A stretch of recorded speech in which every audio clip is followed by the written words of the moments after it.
Welcome everyone back to MSU Softball Stadium. We are excited to bring you game number 2. Now the Redhawks won in 8 innings to start in 5 innings, 6 innings to start off. I'm Vince McCone, and I'm joined by the always amazing Thomas Gaffney Jr. And this isn't the only exciting thing happening on Montclair's campus.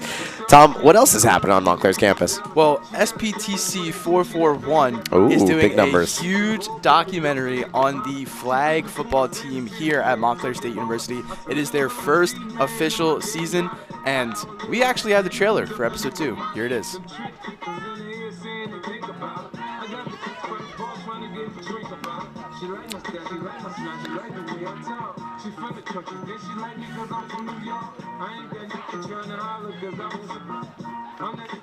All right, well, listen, now you're on the edge of your seat for that trailer, and I promise we'll get you ready for it very, very soon. So stay anticipated, because it's coming, I swear. It's a good trailer. You're gonna stay. We're gonna go to the game, but it was a good trailer. I don't know if you guys saw it or not, but it's absolutely awesome. If you want to see it, it is on SPTC 441 Behind the Lens Instagram account. If you look up Behind the Lens, it will be there, and you can see that. Well, mostly the same lineup for this game, except Bella Stagliano is pitching for this one. The righty's first pitch gets in there for strike number 1. For Hunter, the shortstop, number 23, Grace Basil. Grace Basil still leading off. Stagliano, this is her first start. She usually comes in relief. And against WPI and Lores, she's only pitched a combined 2 1/3 inning. So now she gets the nod and starts. Well, you start off on the right foot. A nice swing and a miss and a nice strike call to lead off this inning. Basil finds herself down in the count 0-2 and the pitch. Fouls that one off. Good way to get ahead in the count here. If you're Stagliano, you're 0-2. But for Basil, she pitches the whole game last time, and now she's going out there and playing the field. She's playing shortstop in the second game. Incredible to have that much of an arm. You go the full game last time. Now you got to go play short. My arm would actually fall off. There's ball 1. Battling back.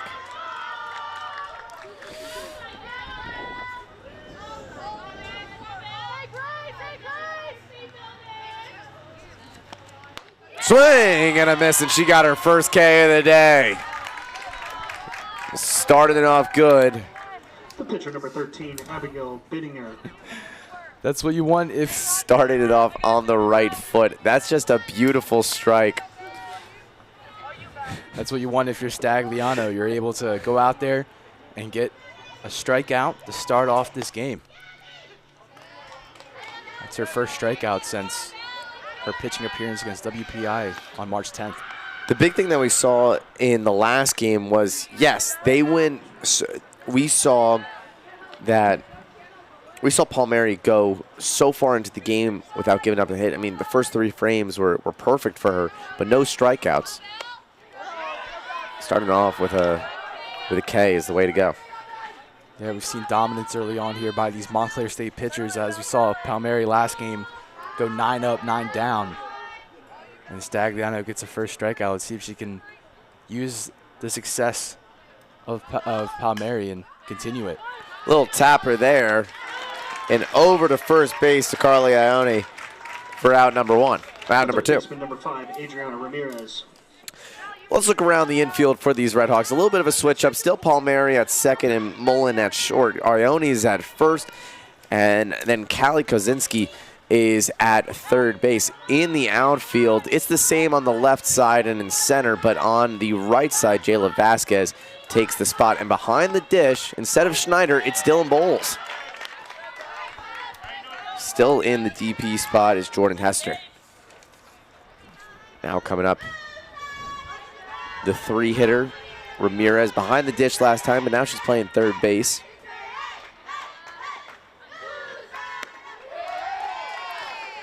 Runs in there, nothing called.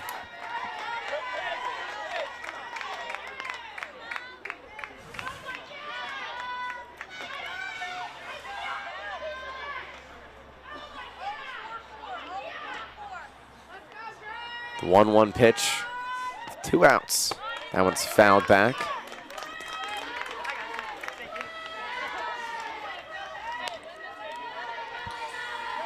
Want to get this one started off quickly. It's great to see how Stagliano is attacking the zone early on here, kind of giving pitches to try to put it in play and just try to get an easy out. Pitch down low. Count runs even at 2-2.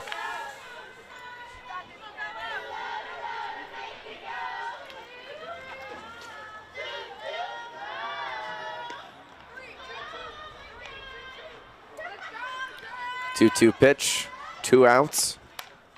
Fouled back again. As our old broadcasting buddy Connor Cupin would say, two's wild.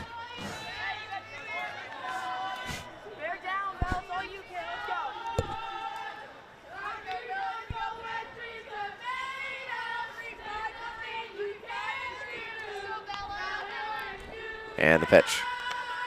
Down low, count runs full. So a nice job of battling back for Ramirez. Yeah, Ramirez is doing a great job. Count is always behind, and now she's able to bring the count back 3-2. She's been able to foul some pitches off, be able to take some eyes, and now she has a potential walk.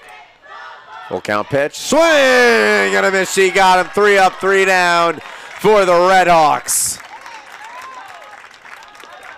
Am I seeing deja vu, Vincent? Didn't we just see this? The last game we literally just saw, going back to the first game, Palmieri go 3 up, 3 down first inning, and then guess what? Stagliano goes out there 3 up, 3 down first inning. Wow, they're using the momentum on their side, and the pitching has been amazing for the Montclair State Redhawks today. Gotta hope that it continues to see the little race going on the side.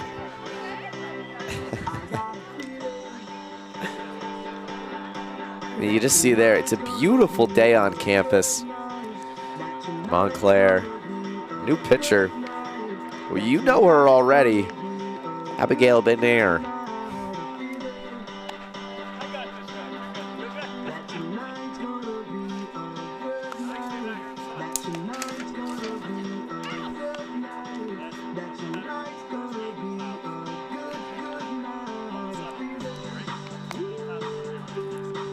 Bidinger is on for Biddinger. Abigail Biddinger.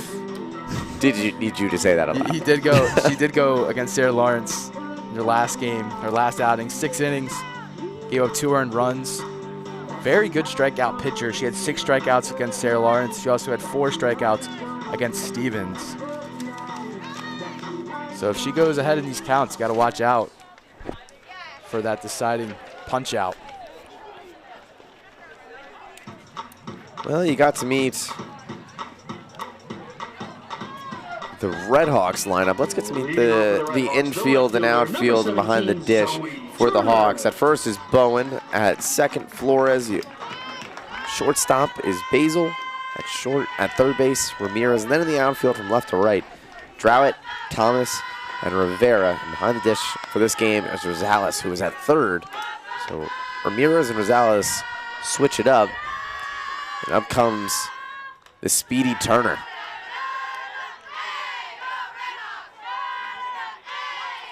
Zoe Turner 2 for 4 last game. Strike 1. Called on the outer half. She's got to watch out for her. If she can get on base, she's able to steal. We saw her steal around on an error, get home safely. She had 3 stolen bases in that last game against Hunter, in the game that just played. Shows bunt, gets it down. Ramirez's throw is too late. And wow, the story continues from the first game. Who needs to hit all these extra base hits when you can just tap it in the front and make your way down to first? Now let's see if Turner can move around the bases a little bit. Zoe Turner reminds me so much of Riley Glynn in the last couple of years. She leads off, and her ability to lay bunt and then steal like this. Wow. Safe. Wow. I think there we would have to see the replay. The ball might have beat her to the bag, but Not the tag.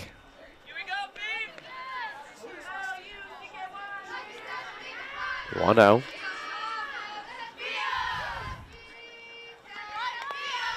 Bunt goes backwards.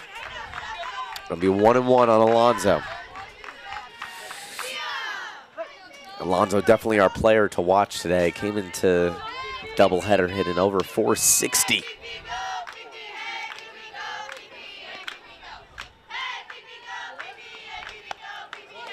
Running again. Nobody's at third. Basil has to go and cover on the run. She makes a nice catch, but Turner's speed is there with ease.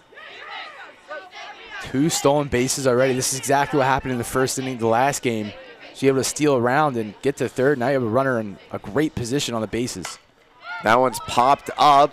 That's in center. Turner's coming home. The throw. Not in time. Redhawks up 1-0. And in the second of 2. And there's the base running ability. Zoe Turner is able to get to third, and Sophia Alonzo puts a sac fly out to center field, and she's obviously going to be home. And that's she runs around the bases, goes from first to third, and her ability to do that is the reason why this run is scored. Carly Ione up now.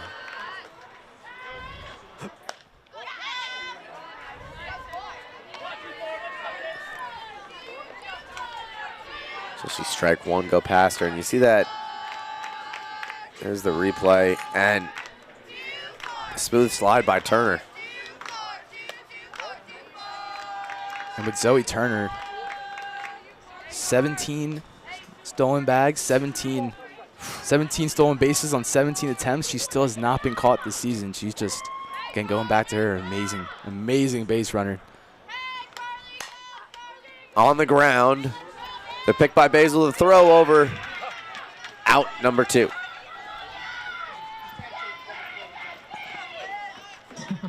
Here we go.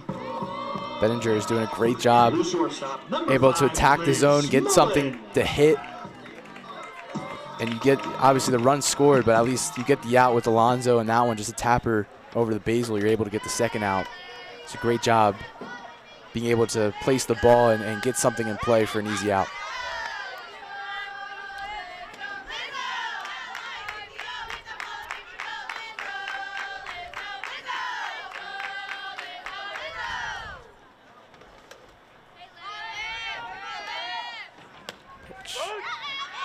That one's called for a strike on Mullen. Mullen, one of those senior leaders on this team. Veteran presence is needed, especially with 16 freshmen, as that one's on the ground. Basil picks it on one hop. The throw over, got her. So a run comes in to score, but a not bad frame for Bettinger. Basil, that was just a rocket by the red-hot Mullen, and able to pick that one and be able to throw it over the first. That was just great fielding. And again, she's been doing everything here today. As she pitched, she goes field, she makes the play. It's awesome. So, folks, we told you that it was coming, and we have it. The anticipation is over. Here's our the trailer. As Coach Kelly addressed the team for one last time, he shared a text message from his daughter. She's a kindergarten teacher, all right? She says, now, so it's 3:31. Her class, what she just said, hi, Daddy, good luck at your game. This is so exciting, creating history. I love it. Embrace the process. I love you. Okay. So you know what? And we could say what we want to say about the girls that were here in the club team, that started the club team, the girls that came in as recruits, the girls that were here at fall practice, okay, and started. This is a special day, but for you, not for us, for you. I want you to go out and embrace it, play as hard as you can, play with confidence. The time had arrived.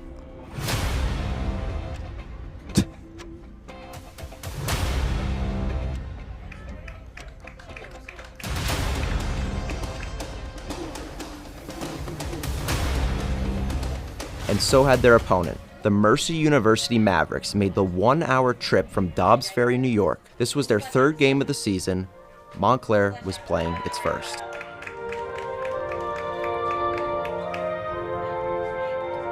Let's go, bro. Let's have a good day. Let's have a good day. Let's go, bro. Let's have a good day. Let's have a good day. Well, welcome back, everyone. And yeah, I mean, the episode comes out soon today. It'll be exciting. First episode was really good. I mean, to come together in a collective effort, I'm in the class, and be able to put out amazing episodes like that, it's just so fulfilling. It's so awesome. I cannot wait. We still got 3 more episodes to go. It's exciting. Ball in the dirt. So the count is 1-2. It's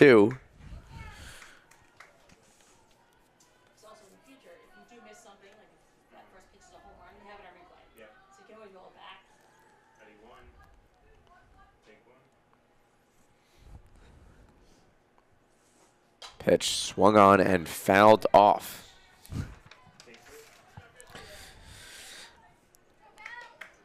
Stagliano looking to get potentially her 3rd strikeout so far today. 2 in the first inning.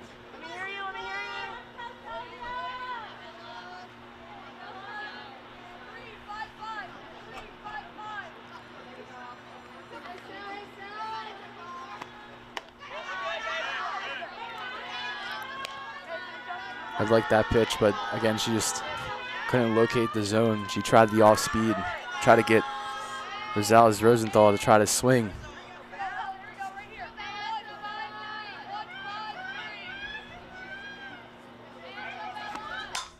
That one's popped up in the outfield. Alonso brings it in, and that's out number 1. And again, Stagliano saw the opportunity, just kind of threw the fastball, and Rosenthal was able to get something on it, but again, not enough power to get farther in the outfield. Alonso's just right there. Stagliano has been pitching flawlessly. He's been able to get the strikeouts, be able to get some contact to make the easy plays in the infield. It's been a great pitching day for Stagliano through the first 4 batters. I lucky could have got that. I feel bad. That one's fouled off. You got it, Maddie. Let's go, now. You got it, 30. Hey. How do you know that? Yo, 1 pitch. Sent the opposite way. Coming in and then going back is Vasquez. She's able to bring it in. Vasquez's first step was forward on that one. It looked like it was going to go over her head. But a nice transition to go turn around and go back. Vasquez was already playing a little shallow out there, and I think she thought that was going to land, and the ball just kept going, and saw it was above her. So good recoup out there in right field to be able to come back on that ball and make the grab. One runs low for ball 1. 1-0 here in the top of the second. Redhawks with the lead. 2 outs.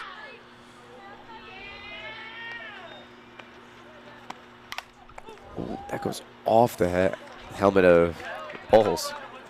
She bounces straight back up. And that's why you wear a helmet. I'm not going to lie. I would still fall backwards. I would I used to play catcher for our recreational team. Because I was the only one that was daring enough to be in the face of the bat. And I got hit a lot. I kind of give credit for the looniness. 1-1, 2 outs.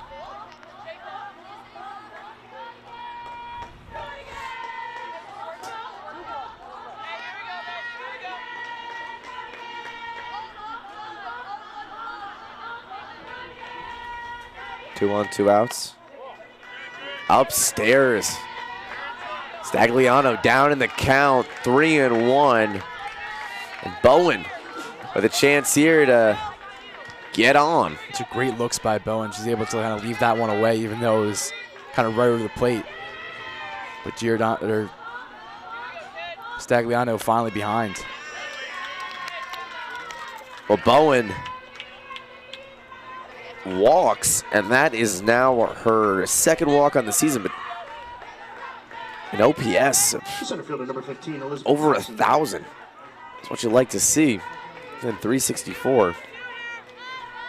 Bowen has the best on-base percentage on the team. The pitch. Swung on. And that one will drip into left. 2 runners on. As that one hits the deck. And Thompson's on with a hit. So this is actually the longest Stagliano has ever gone in a game. The designated player number 2. First game she went 1 1/3. Second she only went 1 inning, and now she's at 1 2/3 innings. They got 2 runners on base. Let's see how she can respond to this adversity here.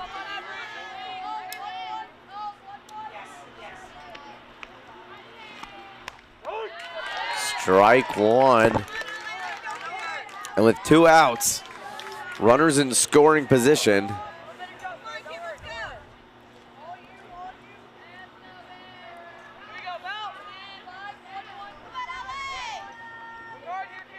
Showing bunt. Pulls back.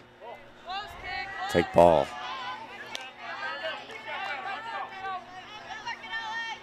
Kino actually played her first 2 games against Sarah Lawrence, and now she again came into these 2 games making another start. She's fresh to this lineup, and now you're in an amazing opportunity with 2 runners on.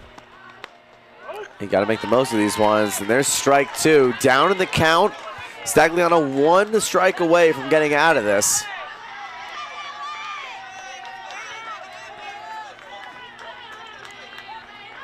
Bowen on second.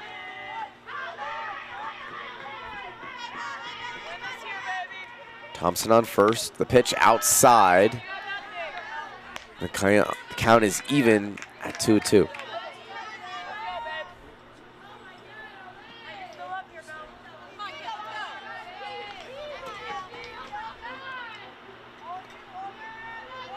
Kino played the field last time.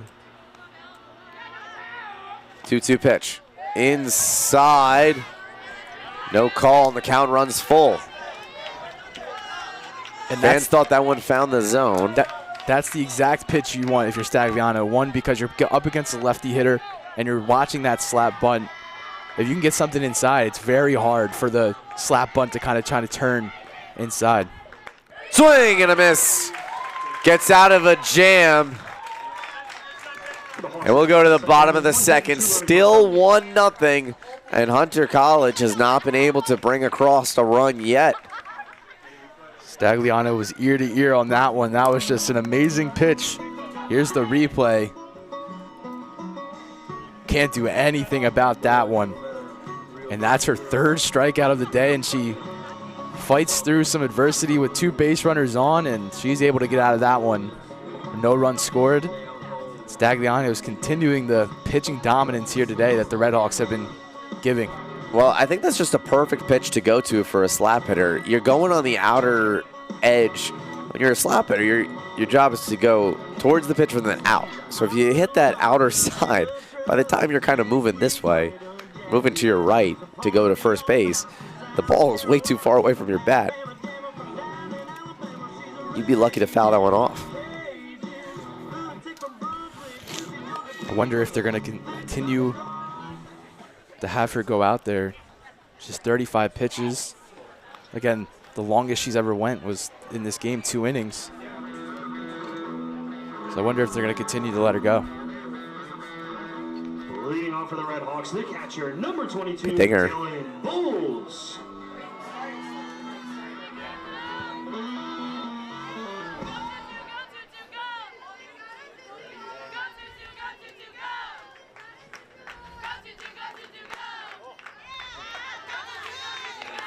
Ball outside. Dylan Bowles did not play last game. Now she finds herself as the backstop for this game number 2's contest. That was a nice pitch. Breaks on the inner half. Looked like it might have tripped up Bowles for a second there. Just drops right in the zone. See the dugout with their chants. Getting ready. And the pitch. Ooh. She jumped on that one. Bowles did not play in the first game, but she did play last year against Hunter College.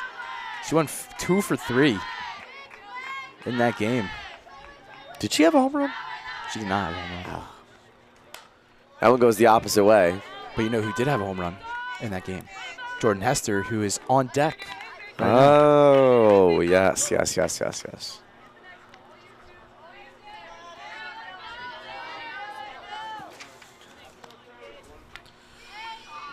1-2 pitch on the ground and foul. It's a great job by Bowles staying. She knows she's behind in the count, and she has to be wary with the 2 strikes. And again, she has to swing at anything close, and she's battling through this one. Not really an important fact, but I do know it's a fact. Dylan Bowles, the senior, hit a home run, and it was the first home run I saw at MSU softball stadium. I just thought it was cool because she like flicked it, and I think it went over the scoreboard. That one was smashed then. Wow. Counts even at 2. Still no outs. The pitch. On the wow, what a catch by Ramirez. Falling to her right. Finds it. And Rosales, who's behind the plate, who was at third, just can't do anything but laugh. That's just such a good play by Ramirez over there at third. You had her playing a little bit in, anticipating maybe a bunt, and she was able to make that grab, diving grab. And that just saved the base runner from getting on early on in the bottom of the second. Hester. Outside. Jordan Hester got big league pop for sure.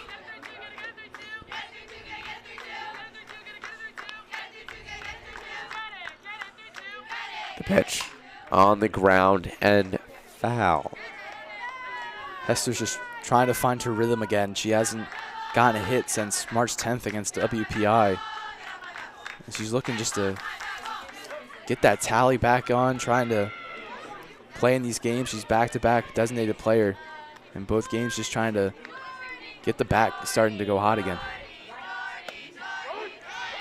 That one falls in the zone for strike 2. 1-2, 1 out.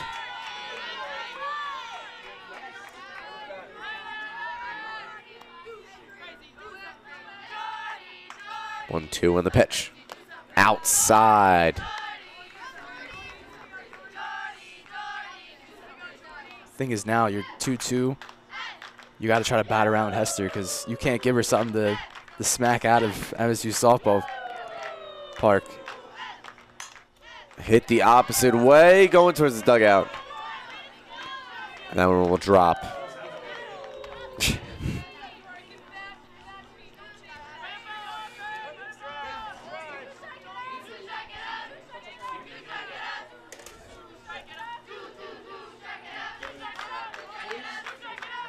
To the pitch on the ground. Picked up by Basil. Basil over to Bowen for out number 2. Hester just didn't get under that one, but still made contact nonetheless, not a strikeout. Number 20, Callie Kozniewski. Again, Bettinger is just doing a great job out there in the circle, being able to not have kind of big plays so far. There's just kind of smaller plays, just hits in the infield and easy fly balls that you can make. A lot of contact so far, but again, nothing to kind of result from it other than just the 1 run in the bottom of the first. Callie Kozniewski coming up to the dish now. 2 outs. Another player who did not start that first game, but gets a chance here at the third base position.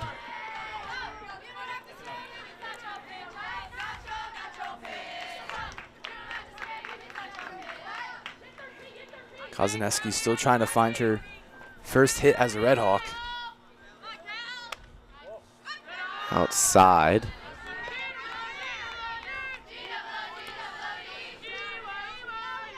Two, 2-1, 2 outs, 1-0 Red Hawks. Bottom 2. Hit towards us. When it comes to Kozaneski, down South Jersey, Williamstown, she was a 2-time Group 4 state champion in softball and a 2-time first team all-conference. She has the ability to hit this ball. Upstairs. Count runs full. 2 outs.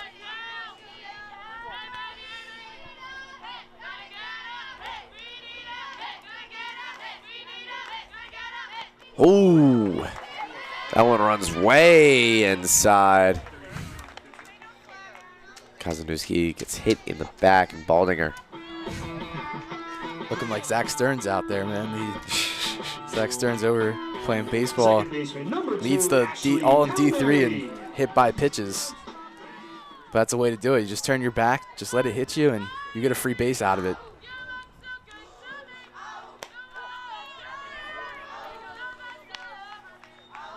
Kozanuski, no run. A little unconventional for the Red Hawks.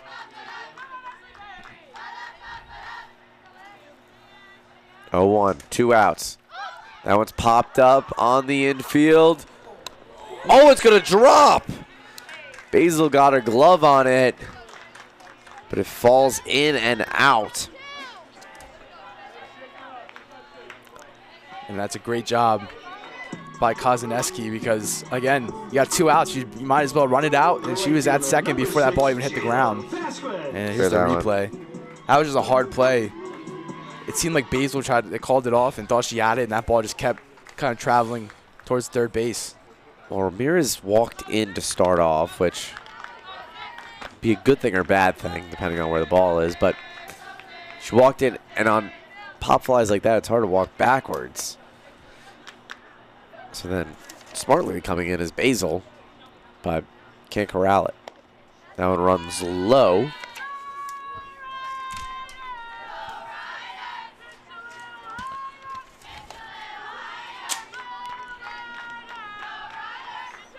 Jayla Vasquez, right fielder, upstairs.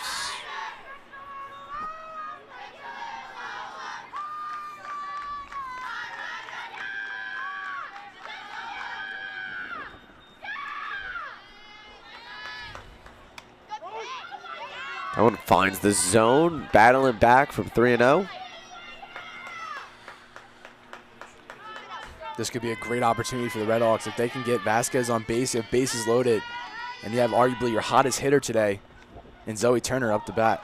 Big swing and a miss, but the ball gets through. And everyone's in scoring position now. Especially with 2 outs, a single might bring in 2.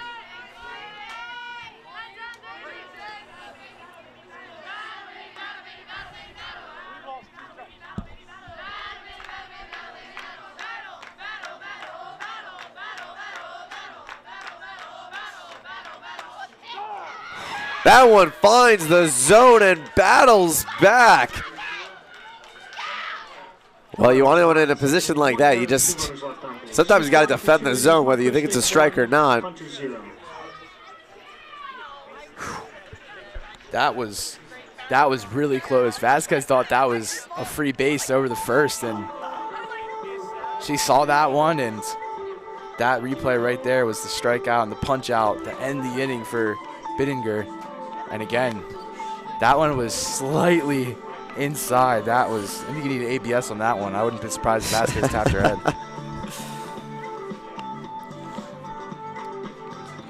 Stagliano. Love that Degenhart is putting trust in Stagliano after her first 2 innings. Were really good, 35 pitches, 1 hit, 3 strikeouts. Now she's able to go into the 3rd inning and try to go longer in these games. But this is her first real opportunity as a Red Hawk to go longer than an inning and be able to see what she has down the stretch and be able to kind of go longer distances in games.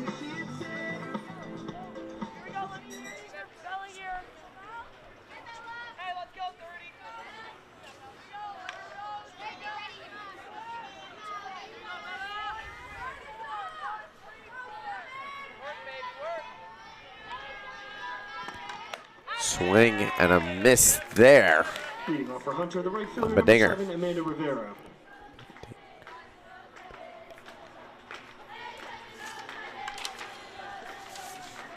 They're going to come out and talk to her for one pitch.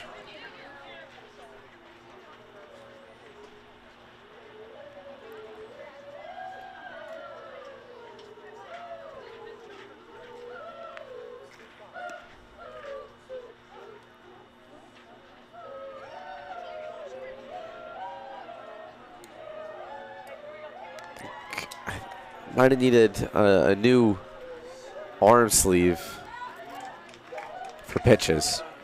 Yeah, that's what it is. I don't think she had her sleeve to know what pitch is coming next. That's what it was.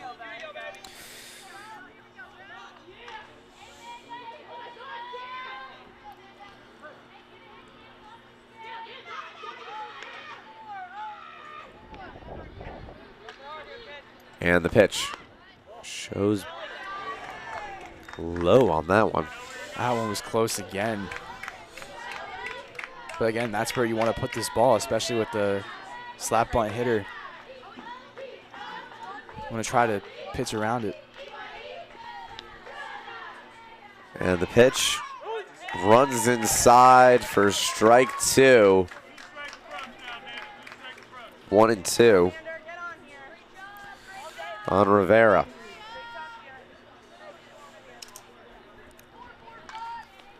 There, that first game was the catcher. Swing and a miss. Another strikeout. 4th on the day for Stagliano. 4 strikeouts, absolutely insane. Continuing, again, the dominance in the circle for the Redhawks.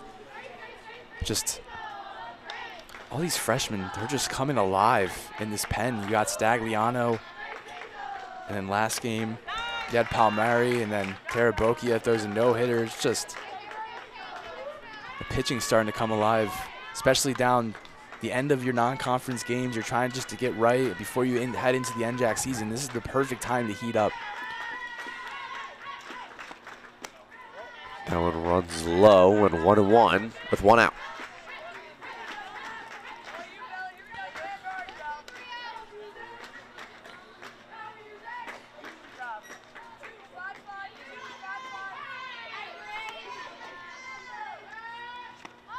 Upstairs, everyone came sprinting in to show the bunt.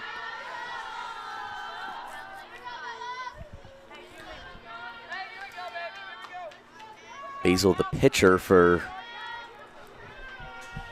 game 1, struggled a little bit. Got up all of the runs. That one's on the ground and foul.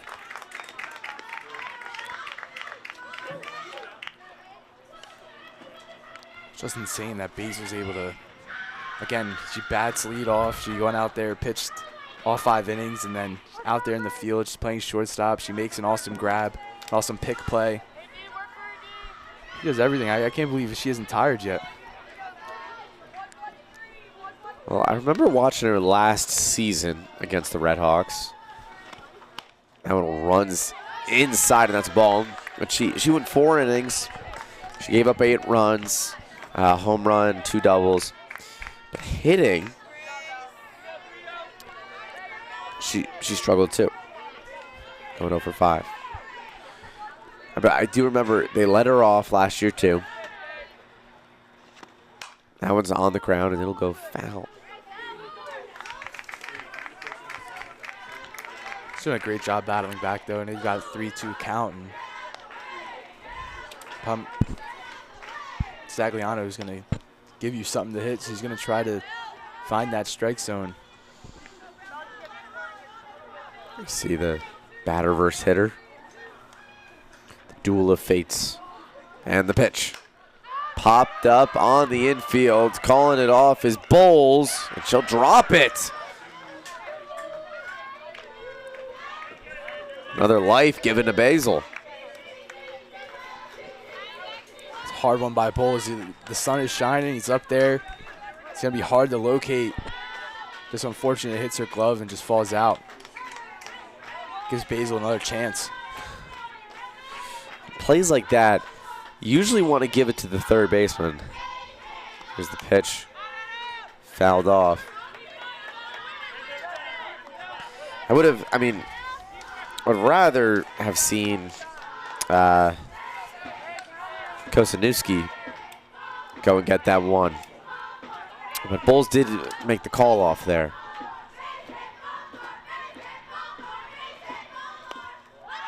That one runs inside.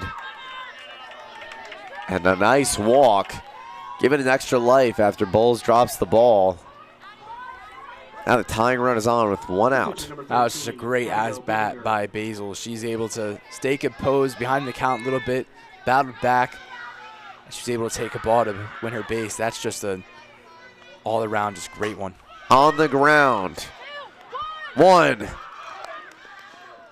2, double play. They're going to review it. Yeah, immediately you see Mike Fisher go, yeah, stay out there reviewing this one. I thought she was there, and I don't think the ball was there in time. The umpire says otherwise, but what a way this inning would end. Here we go. Let's look at the replay here. See, that's just a great job by Palmieri and Mullen to get the ball in and out as quickly as possible. See, Palmieri makes the easy flip. Yeah, she beat it. Unless there's something I'm not seeing, I think she beat it. She should be at first, but it was a great job there by Palmieri to get at least 1 out on the put out second, and then be able to try and flip that one. There's not many times you see double plays in softball. It does happen, but it's very rare just how short the base path is. But having the chance to do that and almost getting it, that's just an amazing job.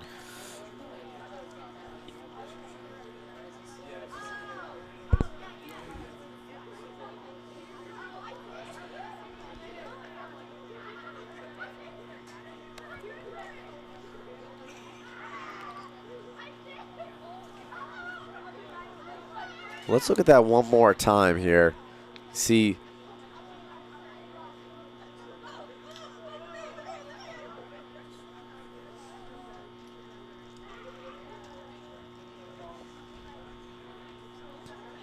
We'll just look back at this one more time. See, on the far right side of your screen. Yeah. Looks like the ball got in about a step and a half after. Hey, well, you still get the lead runaround, which is impressive in its own right.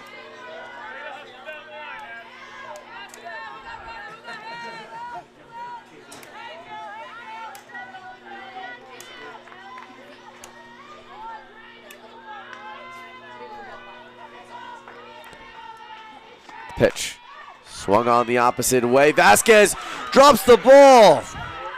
It's on the infield. Vasquez is on the infield. The throw over. Everyone's safe. Wow.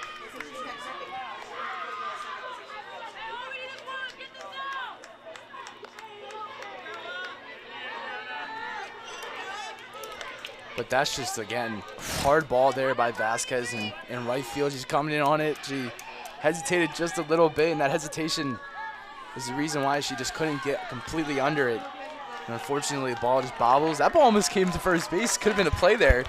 Maybe if it was kicked hard enough, it could have been just a pickup by Iannone. But again, the Hawks are starting to pick up, and they're starting to get runners on base.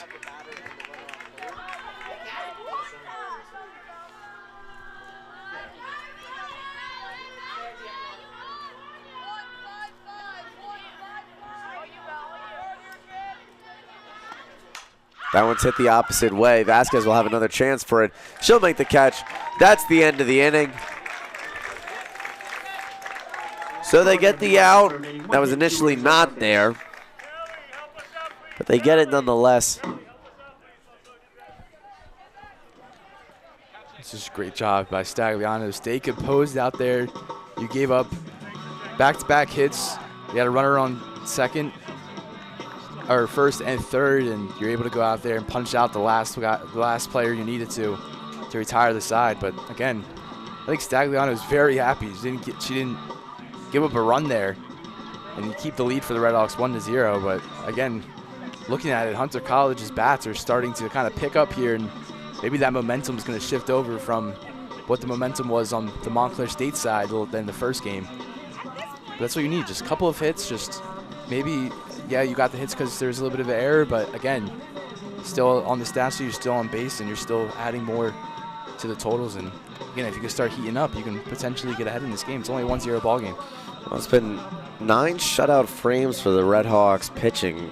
Tom, I mean, in this game and the last one, what have you really seen from them? On the opposite end, I know the bats are warming up on Hunter, but for the pitching side for Montclair, Pitching side's just been phenomenal. I think like Stagliano has 51 pitches right now through 3. She's given up 2 hits. Still, again, no runs so far, and they've fought adversity. They have had times where they did have runners in scoring position, but they're able to go out there, stay composed, and be able to end the inning with no runs scored. I think it's just been a great job, and it could be in terms of fielding. The fielding's been very good, and you're able to go out there and be able to kind of keep the score at 0 just because of your fielding and your ability to kind of stay composed and still get strikeouts and putouts. Turner's up. First pitch is down for ball 1.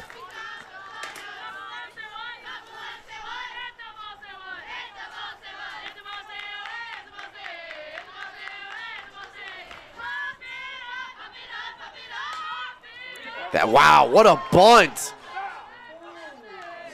Oh. Oof. That is an unchallengeable play. That was really close, though. You had that ball really close. I think it was like right on the batter's box line, and that would have been an amazing bunt if it was just slightly outside. She's showing bunt again, but she'll pull it back. That one runs inside for ball 2.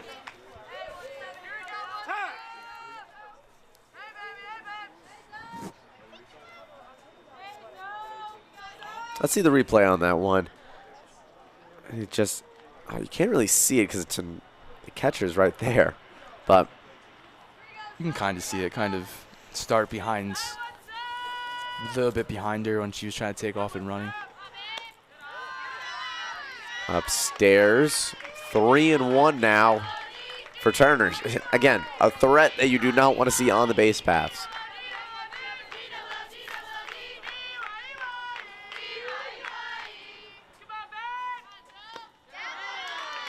She's at first.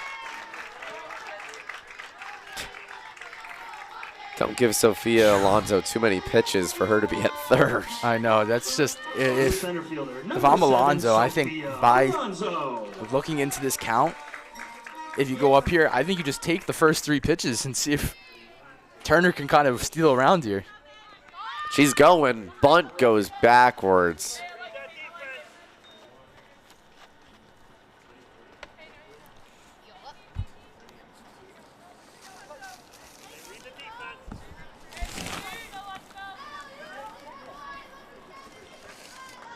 See Sophia Alonso sack fly. She brought in the lone run so far. That was back in the first inning. Inside the throw over. My goodness, what can you do? You know that Turner's running. Stopping her is the hardest part. Maybe it comes down to, she's going to steal, like maybe just kind of send a pitch down a little bit high so that your catcher's able to get a jump and potentially get her out. Just try to bait it. On the ground, that one will be fair. Turner's coming home. Safe.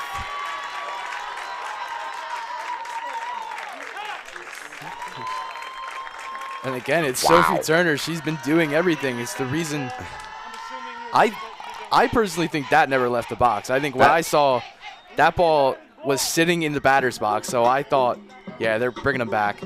That makes sense. I mean, you can't call that Turner's hit a foul ball, but you can't call that a fair ball. Yeah, I was really confused why the ump even let that one kind of play out there, just because the ball was literally spinning inside the batter's box.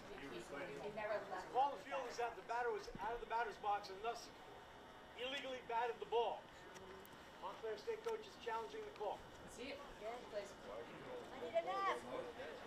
Once you can, you guys see what he's challenging. So they're calling right now, and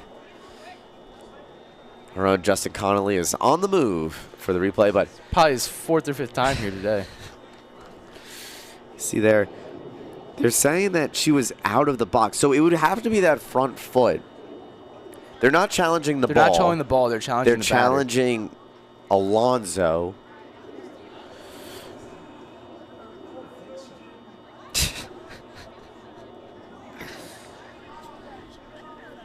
And it's right there. So they're saying that that front foot is outside the box. I'm going to say no. I think it's really close. I don't know, Vin. I think they're gonna overturn this one. I think her foot was like right on the line.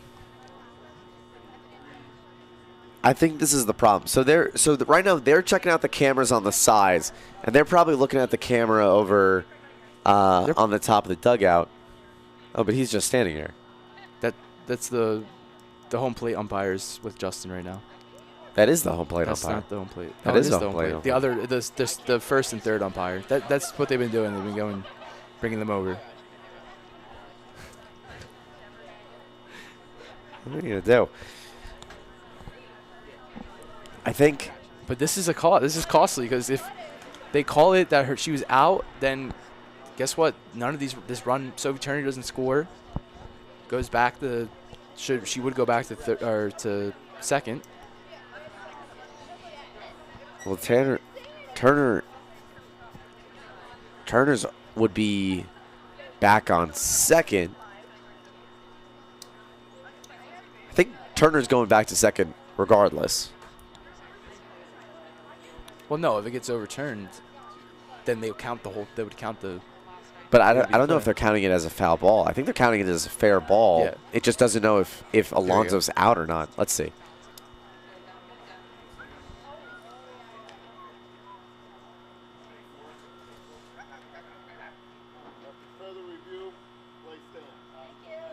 Play stands. Play stands.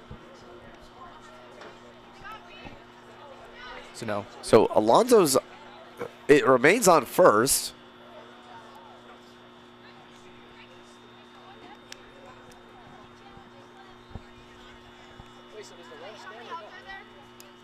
Wait. Am I missing something? Because now Turner's on third, and Alonso's on first.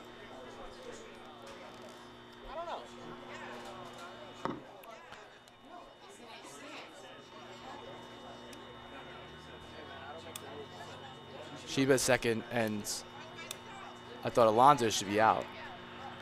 Yes. Okay. Okay. So it's going to be a 1-2 count. Alonso's going to come back and hit. Turner is going to be at second. This is like who's on first. Yeah, this is what I thought was going to happen. Now you have. Okay. Now we understand. We got it.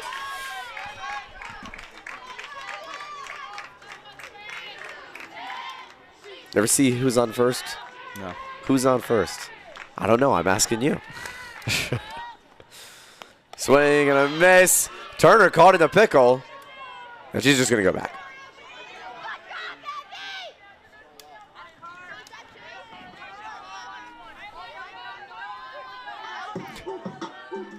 The first baseman, number 24, Carly Iannone.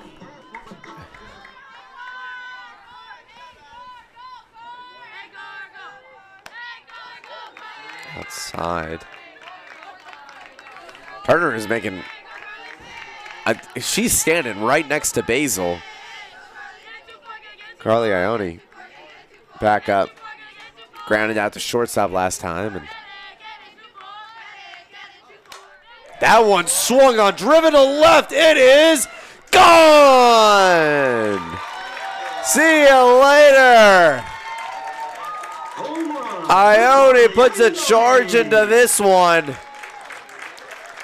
And almost exactly where the last home run went. Redhawks up 5-0. That's her third home run on the season. And that looked a lot like the Liam Monson home run. Kind of same spot, same placement right there over that left field fence. And wow, that one was absolutely smacked. Here we go. Just a beautiful swing. Apologize, that makes the score 3-0.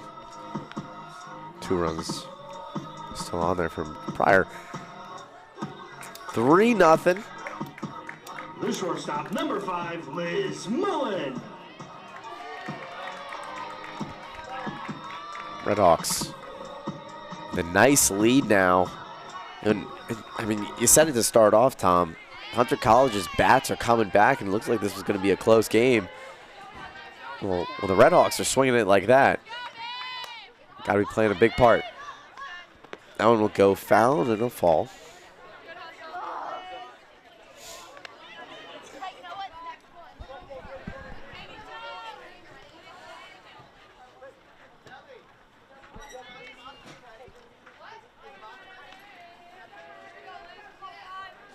One out, 0-1. The pitch fouled off again. Just seeing it, just getting a little under at these last 2 pitches.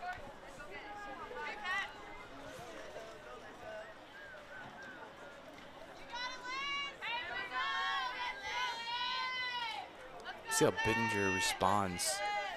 I mean, you had that 1 run in the first and then the 2-run shot. She's been pitching pretty well to start off this game, and then it just takes 1 hit to bring this lead for the Redhawks 3-0. And only still 1 out in this inning. You still got to get through it.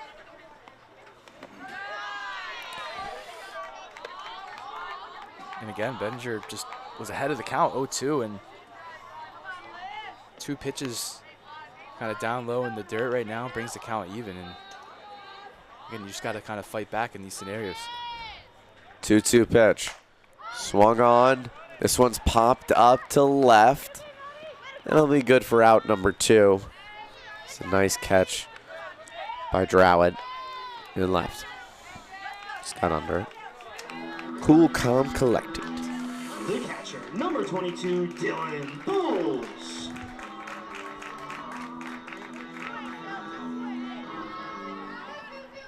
Dylan Bowles steps up to the dish.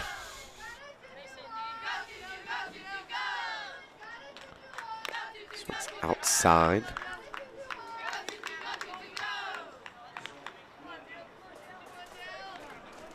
Oh, 1. 0 for 1 today.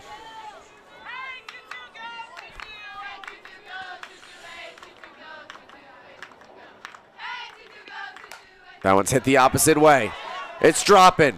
Ooh, but foul. That was very close too. That could have almost dropped in the line there. I think the first base coach said it right. He said it's just a little bit. It's just a tiny bit. That could have been on the line. That could have been on the line. Listen, Tom, all I'm going to say is who has better eyes than us the I do. farthest away from the field in the stadium? That one's hit to center, and that one's going to drop. That's a fair ball. And Bowles is on with a single.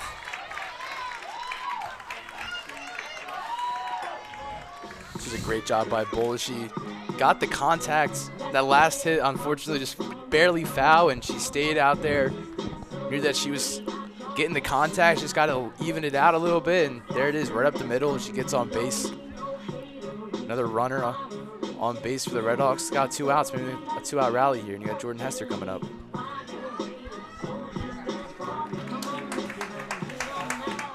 Bowles is coming out, and coming in is number 3 for the Redhawks, Haley Kaiser.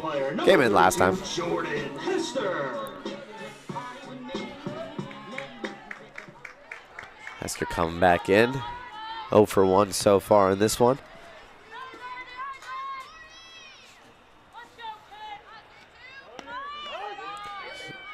Wow, Kaiser.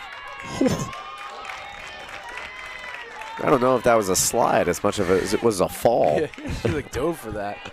That's what she was doing. I mean, you didn't think you were going to beat it out, dive for it. You touched the corner of that bag, and you're able to get in there and get in there safely. One time, me and my buddy were playing. We played travel baseball, and it was an all-turf field, and it rained the night before. 0-1 pitch, outside, and I stole second and went sliding into the outfield because it was so wet.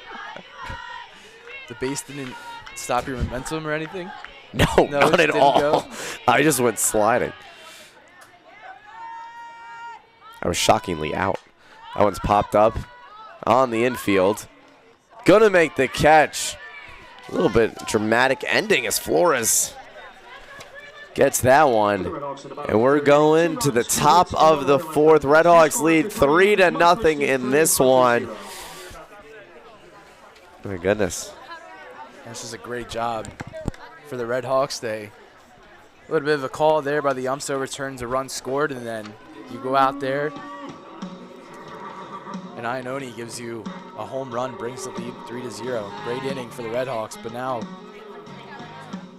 for the Red Hawks out there on the circle, you got number 23, Carly Mockenhopt.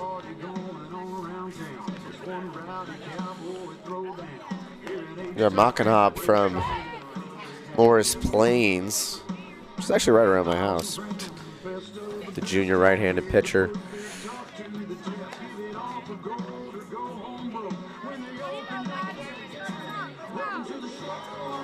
She's came in 2 games in relief. She started 4. And she transferred here from East Stroudsburg. You know, Tom, I know we're really focused on the game right now, but I have to say I'm a little disappointed you didn't get my Who's on First reference.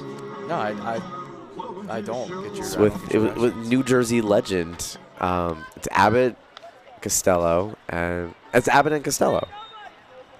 And Costello is from New Jersey. Right? Yeah. You want to know how I know that? I dressed up as him in 4th grade. It's very true. We had a New Jersey wax museum, and I dressed up as Costello. You do some crazy stuff. you have such an interesting life. Where were you at this morning? I heard you were somewhere. I was at the Grover Cleveland Presidential Library and Birthplace this morning. And why were you there? I was filming Grover Cleveland's great. I'm sorry, I can't help but laugh. It's a funny experience. I was filming Grover Cleveland, who was the only president besides President Trump, who's in now, who was president twice but non-consecutively. So that's why when you look back, that one's back. So Obama was the 44th president, but there was really only 43 presidents because Cleveland was 22 and 24. Not 23. So, there you go. Let's get back into the game. 1-1. The pitch is back. Bulls try. I think Bulls right there. I don't know what you saw, but she tried to parahand it. And she was smiling a little bit. She was like, oh, I almost had that.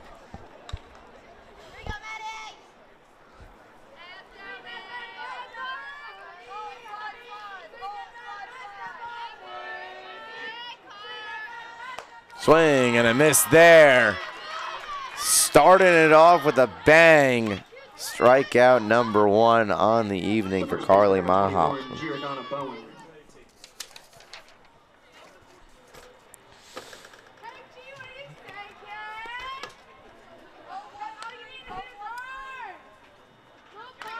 Mockenhop pitched in their last game.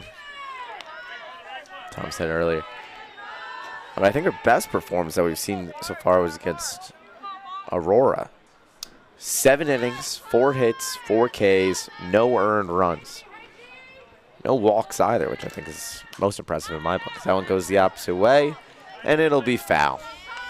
Yeah, she has played in 6 games, and it took her into that last game against Stevens to get her first walk. And again, she had an insane 3-game stint when they were down there during playing the spring games against Aurora, like you said. But WPI, 5 2/3 innings, only allowed 4 hits, 5 strikeouts against Catholic, 3 innings pitched, 1 hit given up, and 5 strikeouts again.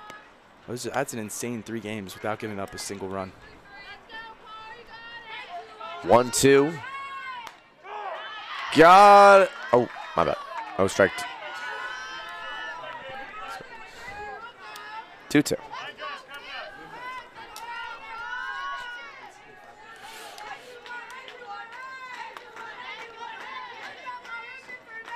Swing and a miss. Got her this time on the rising fastball. What a pitch. It's back-to-back strikeouts for Mockenhop. Look at this pitch here. I mean, it's up at the eyes, but it rises up there. That one's swung on a missed again. Her Wow. fastball is nasty. She's just kind of sending it in there, and players are not expecting the speed.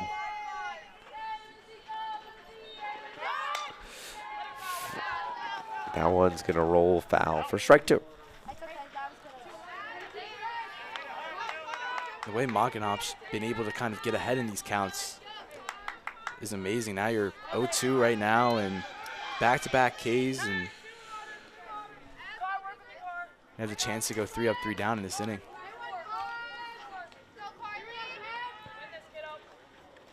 Pitch. Got her looking. Going down with the K. 3 up, 3 down. Redhawks still lead 3-0. The pitching has been fantastic. The hitting's been fantastic. Oh my goodness, what a way to start your home stand. Just a nice pitch right there. That's a good frame there by Bowles as well, being able to kind of keep her glove as still as possible, be able to show the umpire that, yep, this is a strike. But the way that Mockenhop been able to go out there and just attack the zone, be able to just kind of use the speed of her pitches. The players were not expecting that speed change between Stagliano and then Mockenhop being able to go out there, and then they were just a lot of swings and misses. And I mean, 3 strikeouts, 3 up, 3 down, absolutely nasty there by Mockenhop.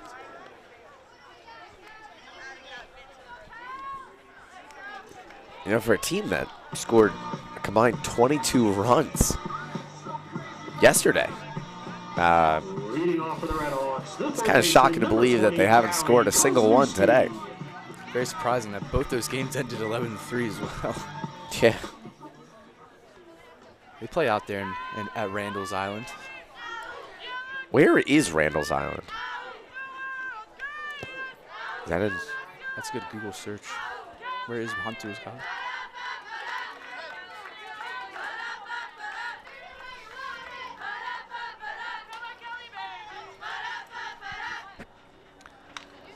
It's in New York? So it is in New York, but talking Randall's Island, it's for various athletic teams there at Hunter's College. Fouled They off. have softball there. They have a Okay. softball field. They have a soccer field, and then other field sports. But also, the site features over 60 athletic fields, a 25-acre driving range, a 36-hole mini golf, and an ICANN stadium. So it's an athletic person's dream. And yes, it is. They made it so the entire island is dedicated to sports. Yes, it is. I really like that. I think the golf is insane. 25-acre driving range. That is a huge driving range. And then 36-hole mini golf course as well, and batting cages. Kosaneski.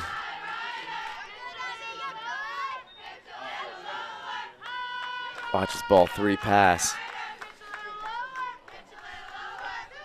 Oh. 3-1 to the leadoff hitter. Found, tipped.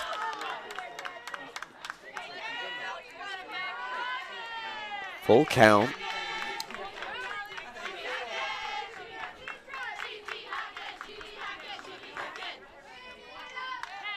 And the pitch. Hit the zone there. And that's strikeout number 1. A nice battle back from 3-1 to strike him out. That was just a great job to find the outside strike zone, be able to kind of paint it right there. Here's the replay. Good job to frame that as well, kind of bring that one inside a little bit. But again, that was just good strikeout to get right at the beginning. Pinch hitter for the Red Hawks. Pinch hitting for the Red Hawks. Gotta be my favorite walk-up song today. Katie Brunner is coming in. Her biggest hit helped her team, but also helped her coach achieve her 300th win. She had the walk-off double.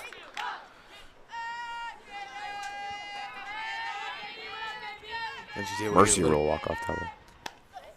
a little bit of rest in the first game and a little bit of rest to start this game. Now she's out needed for the pinch hitting duties.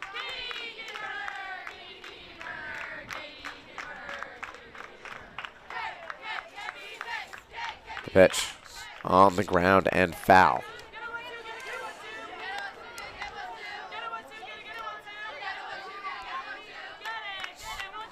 You're talking about on Randall's Island golf course. I think a lot of our RHSN colleagues would be very, very excited for that. I think they would.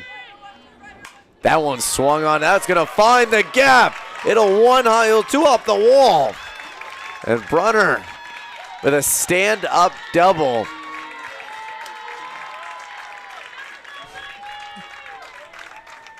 She continues her double streak right there. They had the double at the end of the Stevens game, and now she continues it here today. Pinch hitting opportunity comes in, and it also extends her hitting streak to 3 games. And again, the doubles just keep flying for Katie Brunner. Looks like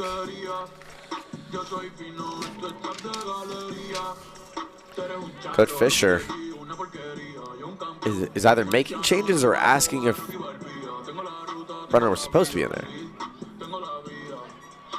And I think that's exactly what was happening. Confirmed. And The little right fielder, number 6, Jayla Vasquez.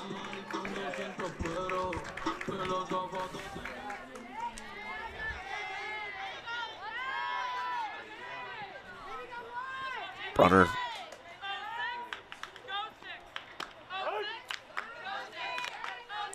first pitch to Vasquez is a strike. This is a good opportunity to be in. You're Vasquez again. You're potentially could get on base. You have 2 players on base, and then you bring up the top of the lineup with Zoe Turner, Sophia Alonso, Iannone.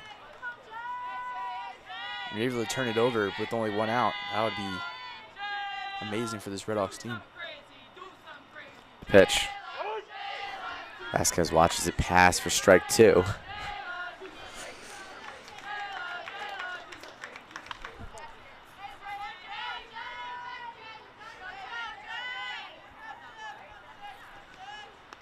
That one runs inside.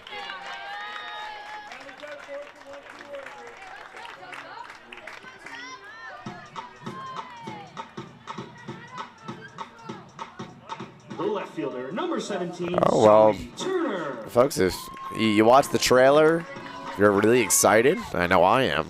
I would watch it right now if we didn't have a game to call. But Red Hawks Rising Episode 2 is officially live. When nobody's there, Brunner's coming around. Safe, wow. Miscues by the Hawks. That's a great job by Brunner to stay alive there. She tries to make the steal. No one around third base, just do it to nobody. And great job by Brunner to get all the way home and bring another run for the Red Hawks. They're up 4-0 now. Now with the electric, Turner up. That one's popped up. Calling it off.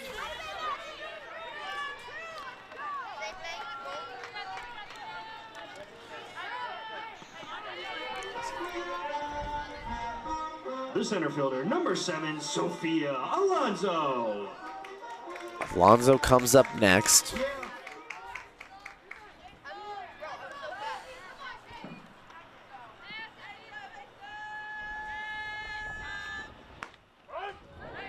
Strike one called.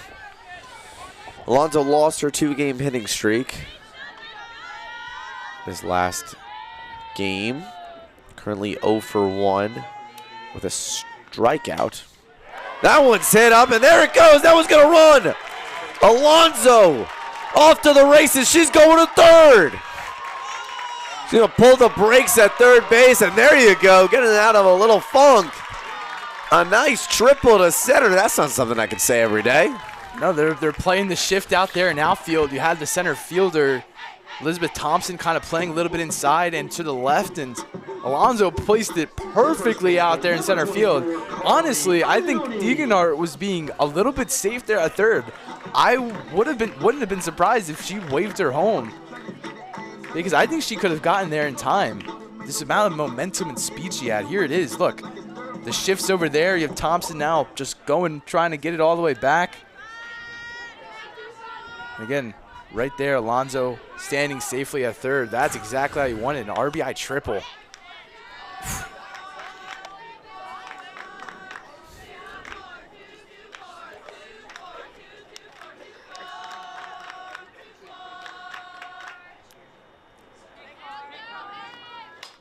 Popped up, and that one is going to be dropped.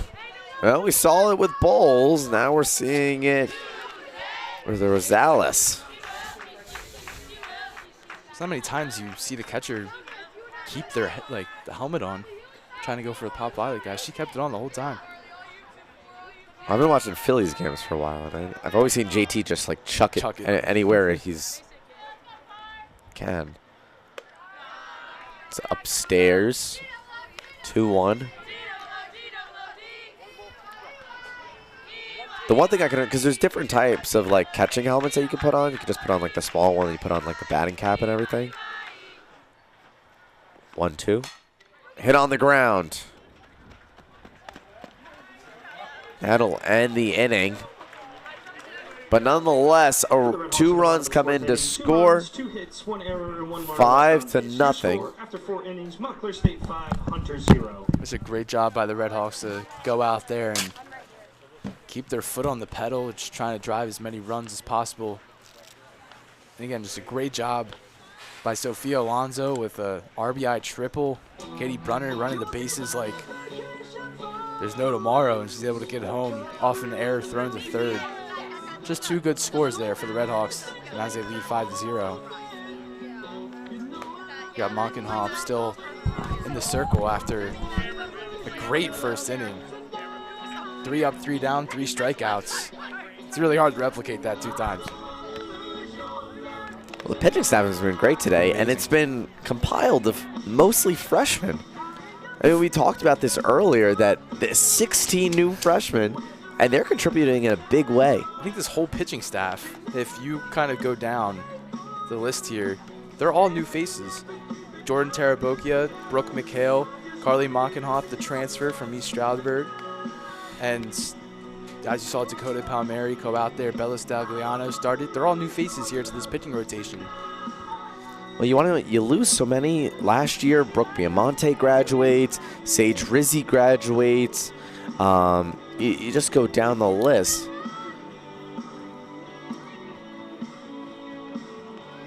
Bella Busi. Not Bella Busi. She's still on the coaching staff. She's actually joined the team as one of the coaches this season.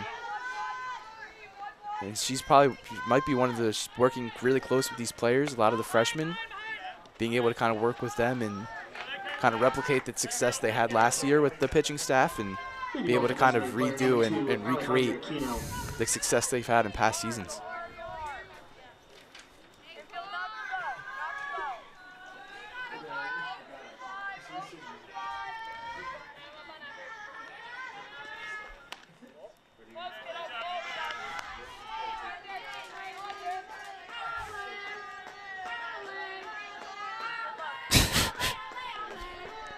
We're happy it didn't hit the camera. Sometimes we're Safety. very thankful we're behind a net. Safety is our #1 priority. You know, Tom, I was just looking at it. Every single one of the Machenhoff is the only pitcher that's not a freshman. Yeah, and she's a transfer. Yeah. So She wasn't everybody's here last new. year. That ball's going to get down. Wow. That was a hard one by Ricourt. She kind of had to run up on that one. She was already kind of playing forward on third base, but again, that was just a great laid bunt out there The by right fielder, number 7, Amanda Rivera. #2 Aquino.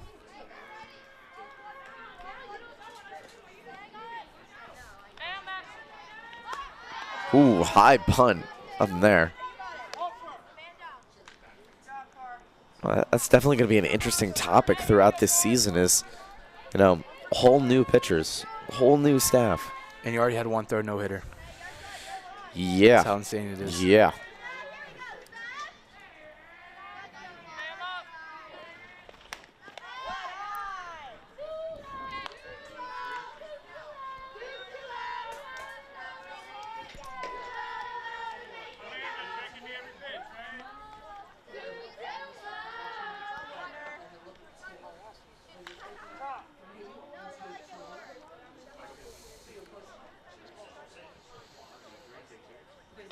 Someone's talking. 2-0. Talking about something. There's been a couple conversations here that When I went to you on the offer, you said no, right?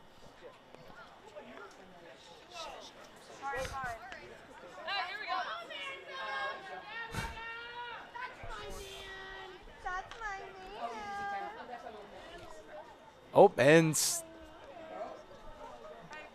Degenhardt's gone. We've seen this before. When she knows she's right, she likes to talk, and she knows when a situation she needs, she's just gonna walk away. And she just tossed. they tossed Degenhardt. I did not think it was that. Gonna give the. I wish we had a tally of how many times Coach has been tossed. It's been, I think, a couple. This is the first of time I've times seen it this year. Last year, I know I've been a part of, I think, at least 2 or 3 games.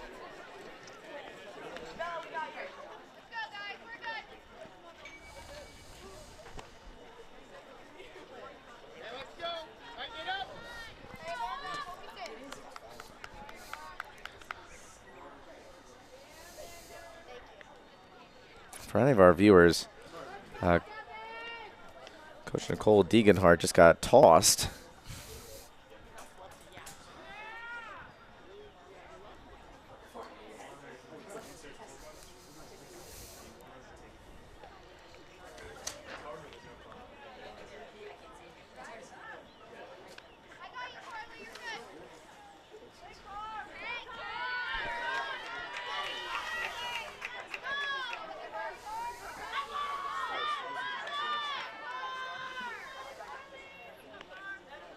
Now the Red Hawks have to go the last couple of innings here without Coach Degenhardt. Well, Coach Iorio, the assistant coach, is going to come in.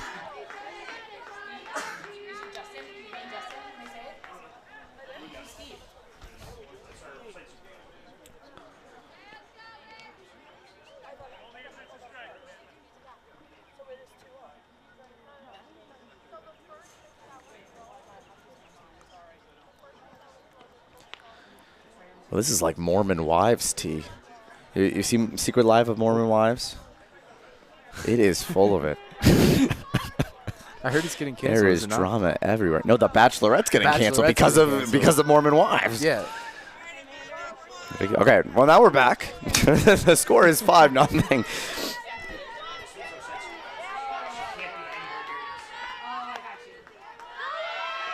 Throwing over, got. Oh.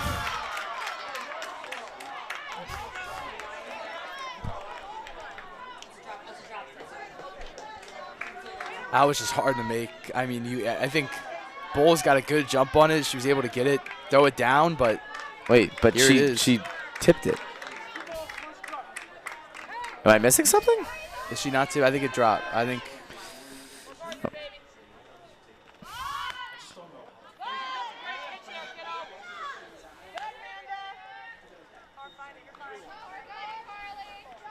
The score is 5-0. 3-1 with a runner on first or second.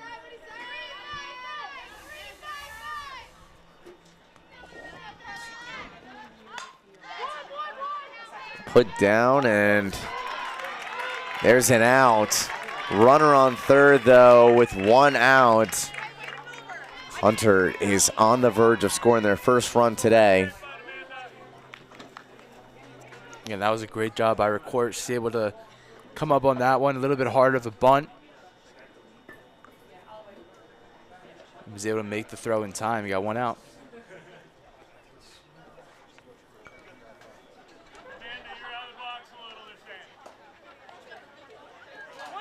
Shortstop number 23, Grace Basil. This game has had a lot of interesting stoppages. Basil is up.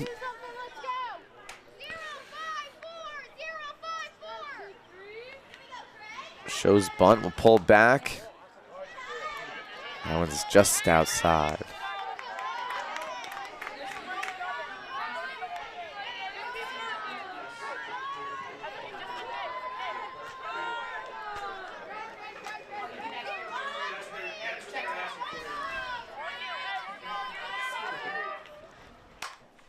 Popped up. Makes the catch, the throw home. Hey, very nice stop. There you go. So everyone stays put. 2 gone. Runner on third. And up to the plate. The pitcher number 13, Abigail Binninger. That's just a great job again. It's better than her. By this team being able to. Mockenkoff's out there. She makes the cut. She makes the cup and grab and the kind of halt Aquino at third. And that'll bring in the first run. That one gets around. Vasquez. Pick it up, but Bittinger helps herself. Brings in a run. Score is now 5-1. Baseman number 5, Adriana Ramirez. The top of the 5th. I think Bittinger wasn't ready for that ball to be bobbled out there by Vasquez. She could have definitely turned 2 if she wanted to. I think she tried an attempt, but unfortunately, she's already past first, way past first. She's going to get her footing right to go.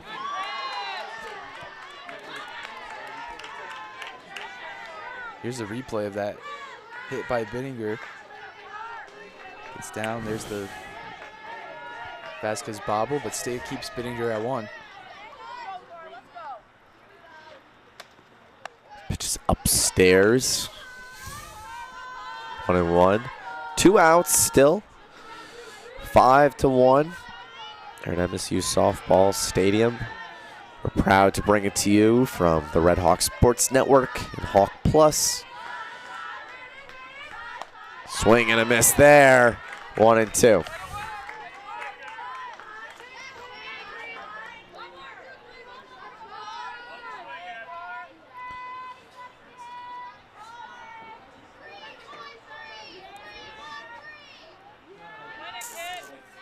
Pitch fouled off.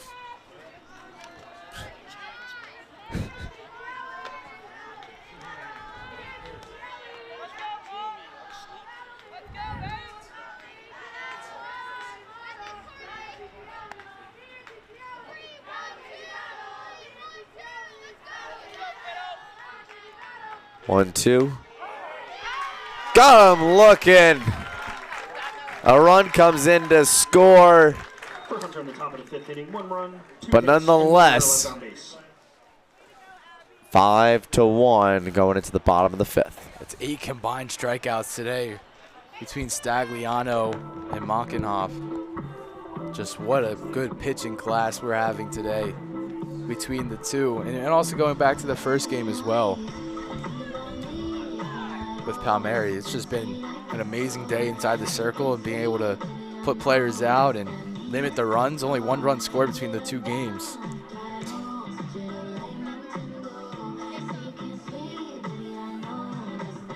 Looks like Bittinger is still going to go out there for yet another inning. She already has 81 pitches on the day. So, pretty surprising. I wouldn't be surprised if she doesn't go the entire inning if she starts getting, if the Montclair starts or keeps the bats rolling and Here we go. she's bringing in hits and her pitch count goes above 90 or 95. I'm not surprised if she's taken out. Hopefully. We've only seen... We've only seen 2 pitchers today for Hunter, so. Yeah, seriously.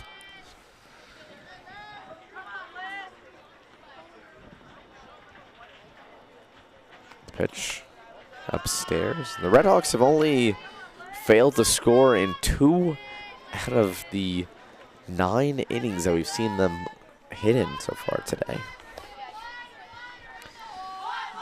8-0 in that first game, 5-1 right now.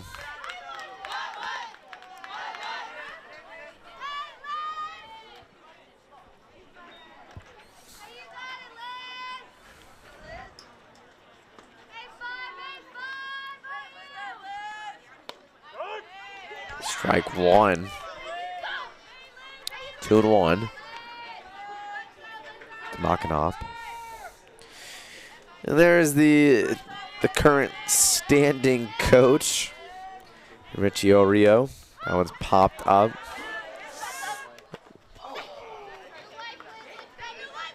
Oh, she dropped it. Did not drop. That was close though, very, very close. That position freaks me out. Like you're right at the wall and you keep running.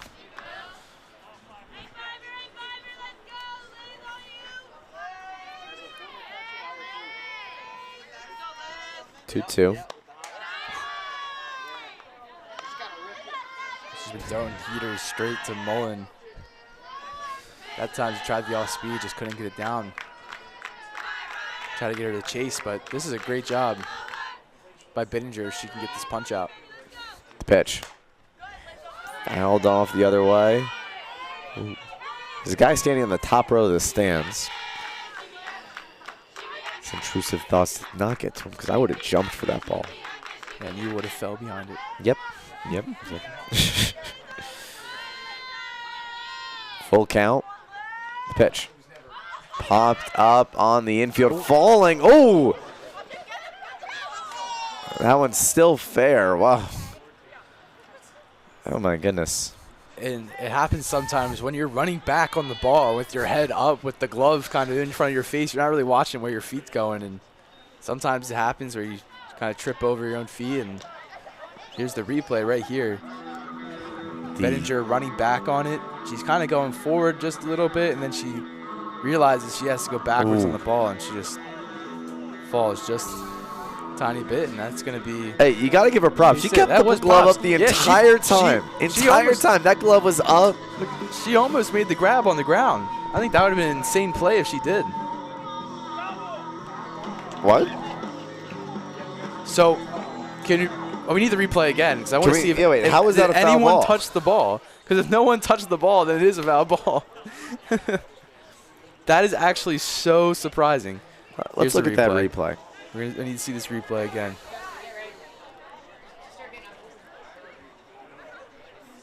I'm going to do that from now on. I'm just going to fall and hope that it goes foul. That's going to...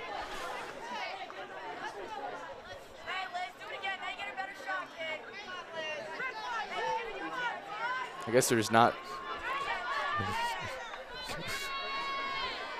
So... That one swung on. Oh, it doesn't matter about a foul ball. Off the top of the wall. A huge double, and that one was not foul. Well, that helps the Redhawks a little bit more than what just happened anyway. You get that first foul ball right there that almost was a single for Mullen. And then she goes, hits one, hits the fence, and is able to turn 2. Is able to get the extra base out of it. So now you got a runner in scoring position with Bowles coming up the bat.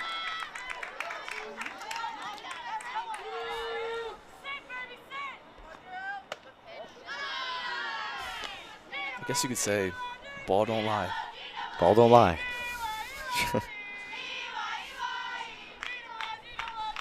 1-0.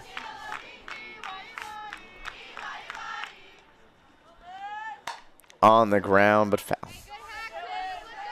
So a leadoff double.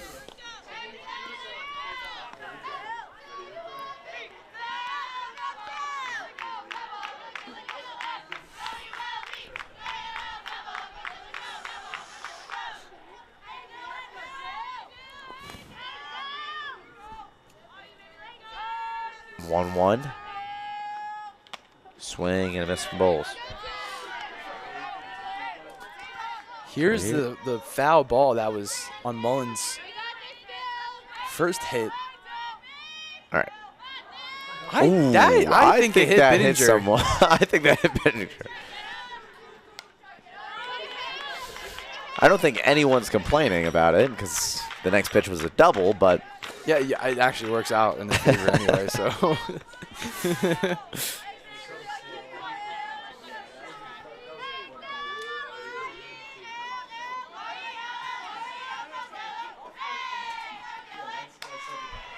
that one's slung on. Caught. They're getting a lot of pop on this ball. You got the Mullen hit one of the fence. Bowles didn't.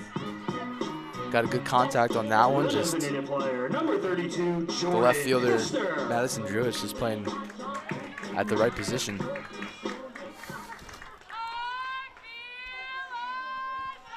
Jordan Hester up.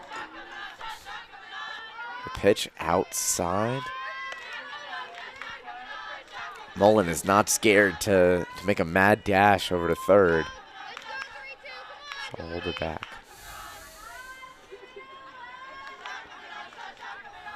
1-1. Now it's hit the opposite way. Coming in it is the right fielder. She'll drop it. Hester is on the way to second. Hester is in there. What a dance out there in second base. This is what she needs. She needs to start getting high, and she finally is able to get a hit in her last couple of games, and she's able to try to get back on the hitting stride. Here's the replay right here.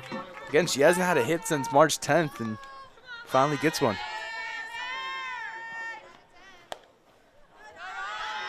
That was also a great job by Hester to round first and take the extra base as well.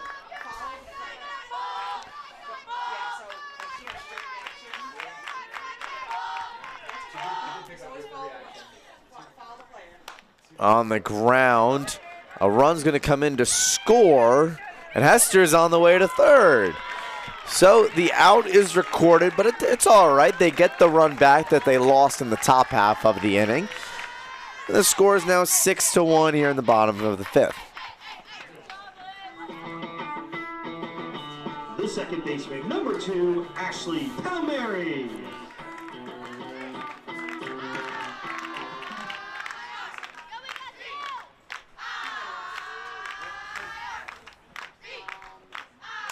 On the ground and foul. Redhawks have been doing a great job making contact with the ball. The last 4 hitters have all made contact at least. They're being able to find the right pitches, make some contact, and be able to get on base.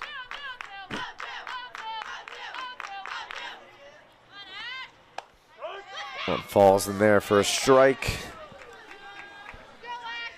Counts now 0-2. So they're going to call it a Jordan Hester single on her hit to right. Wonder if it would be counted for an error as that was popped up, and it is caught to end the frame. Nonetheless, the score is 6-1 in favor of the Roaring Redhawks. No, the Redhawks Your score after The Roaring 5 Red innings, Hawks Getting keep- taunted behind me on my own call. Well, the Roaring Red Hawks keep doing their job. They're going out there. They're being able to put runs on the board. And look at it. They put runs on 4 out of the 5 innings they've played so far. And they're able to go out there and still make contact with the ball, especially down the stretch, and have the lead by 5 runs, 6-1. And on the other side, you still have the pitching absolutely amazing with Mackinac, who threw 2, was only giving up 2 hits, and she does have that earned run. She did face a little bit of adversity in that last inning, but again, still have 4 strikeouts. So we're at the top of the 6th now. 6 more outs for either team to finish this one off, but Hunter College, see all smiles so far today.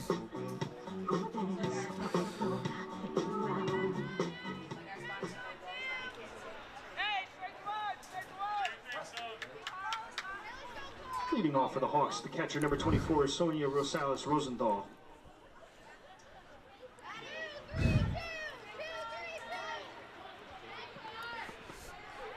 Rosenthal has struggled today, but prior to today's game, she leads the team with RBIs, hits, batting average. She's everywhere.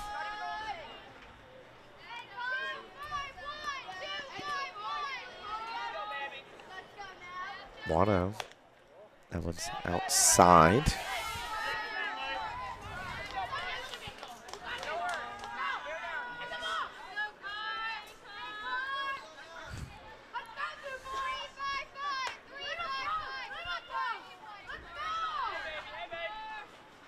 Swing and a miss there, and the strike 1.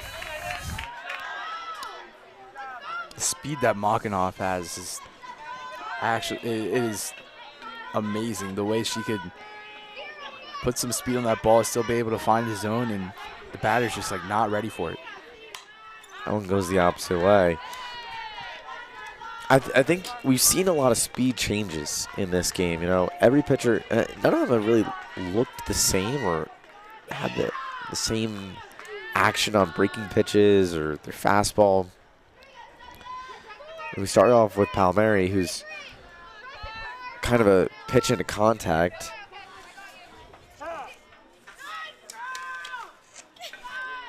Then we went to the other side of the ball, which, where's my thing? Then we had Stagliano, who really brought a lot of umph to the pitches. Now I think we found the healthy medium with Mackinac.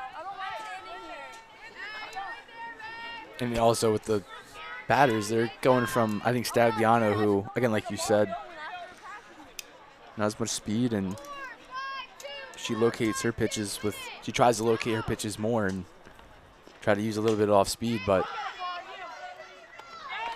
Popped up.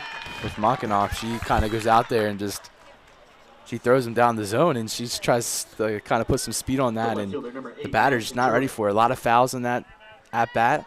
She was behind the count 2-0, and she's able to get the grab at the circle and get the first out.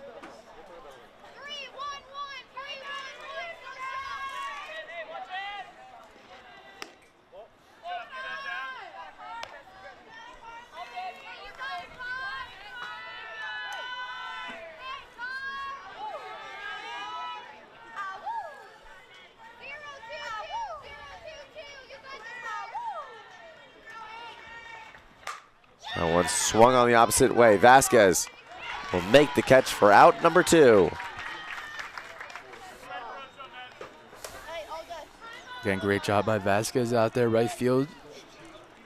She's able to kind of stay there. She located the ball. She's able to get under it and make the grab. And again, this Red Hawks team, the pitching has been phenomenal going back to Mackinac.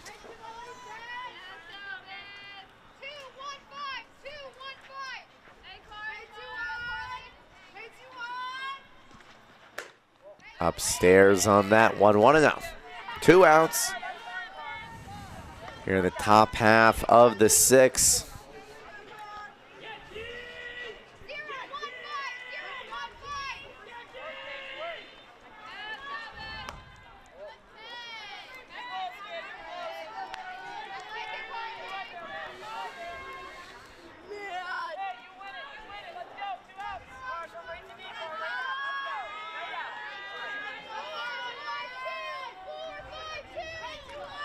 Makinop gets the pitch. Fouled off. Staying alive.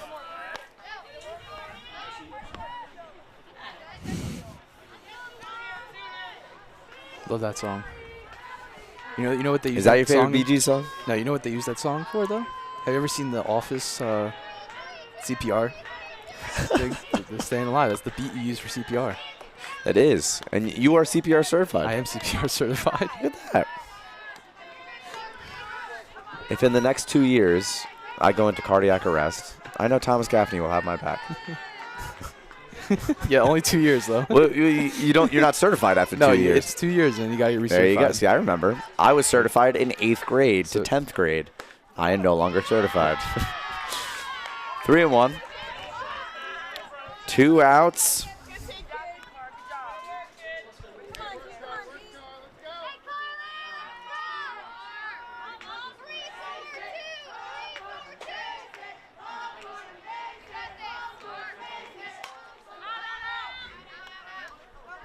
Pounds off.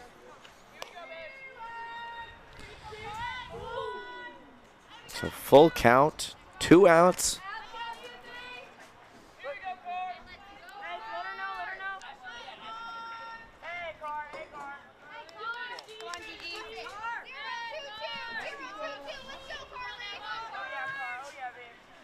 Three, 2. That one's upstairs for ball 4.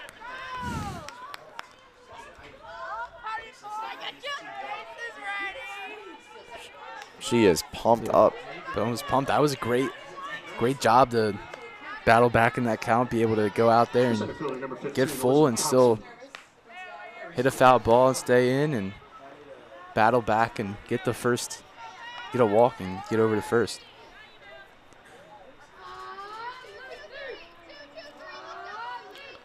Still 2 outs. Nice lead here for the Red Hawks.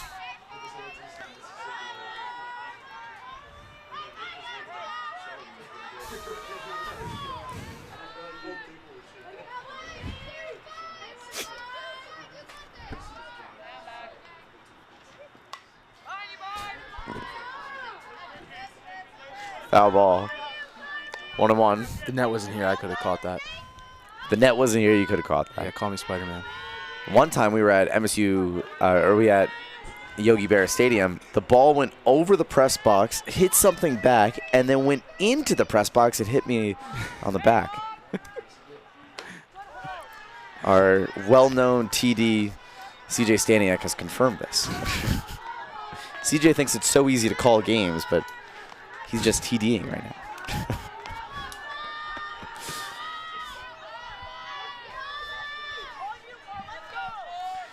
2-1, 2 outs. The ball falls out of the glove. Bowles has no throw. They're going to hold it.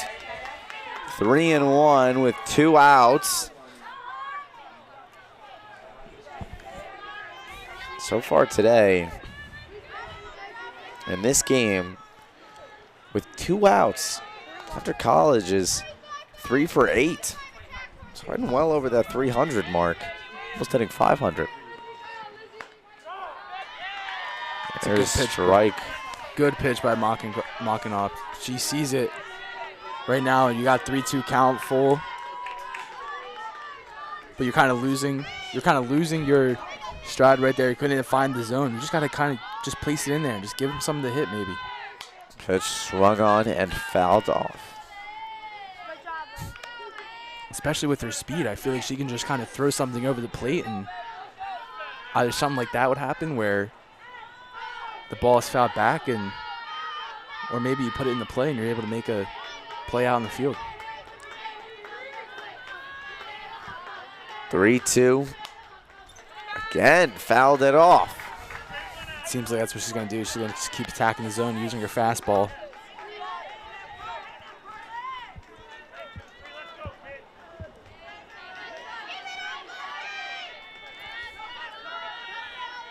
Full count. We'll do it again.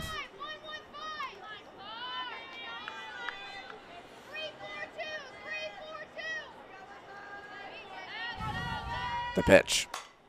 Swung on. Center field. Caught! Alonzo comes diving in, and it stays with the final 6-1. We'll go to the bottom half of the sixth. That was just a great job by Alonzo. She saw that ball hit into the outfield, and she took her first step forward, running in on it. She had a slide to make that grab. That's just a great job in center field. And that's the all-around player, Sophia Alonzo. She's able to get on base. She's able to go out there in center field and be an amazing glove as well. And that's how the side is retired. And now the Red Hawks go to the bottom of the sixth, essentially trying to drive some scores on the board.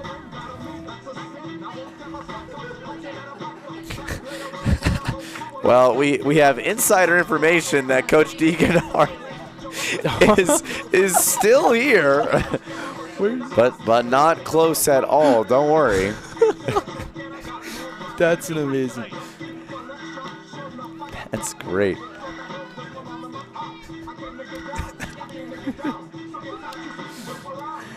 That's a great shot. That's absolutely amazing that she's Still watching she's the watching. game. She's watching. Oh, that's great. Well, Great she was job. escorted out and clearly self-escorted herself back. And now we got number 8, Madison Druitt on the mound.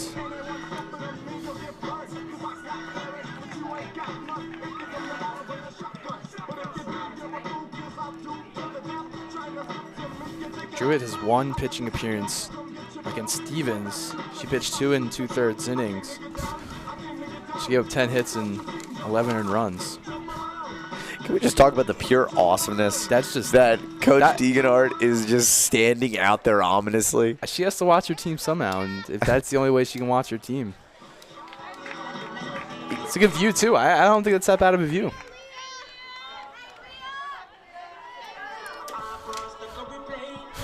Leading off for the Red Hawks, number 28, Leah Munchie.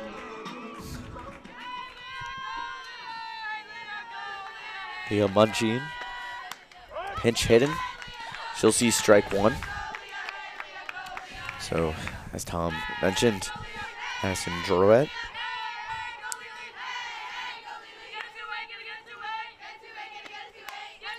Fouled back. And Monsheen in that, bring it up again in that first game.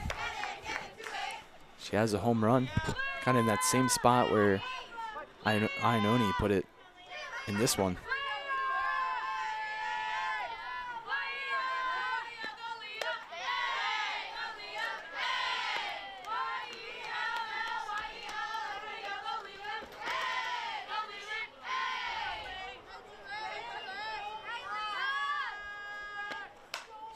Hit the opposite way. Foul. I think that was a great pitch by Druitt. You have the 0-2 count. You're able to find a fastball down low, and it's a great job by Monsheen to foul that one off. 2-2.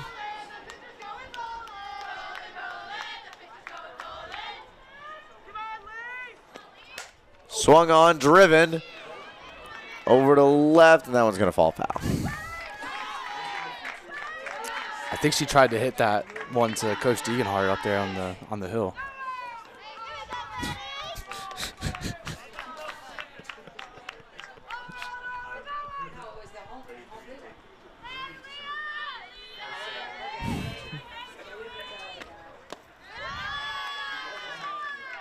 This is a great job by Monsheen. She was behind the count 0-2, and now she fights back, hits a couple of foul balls, and she's able to get a full count here.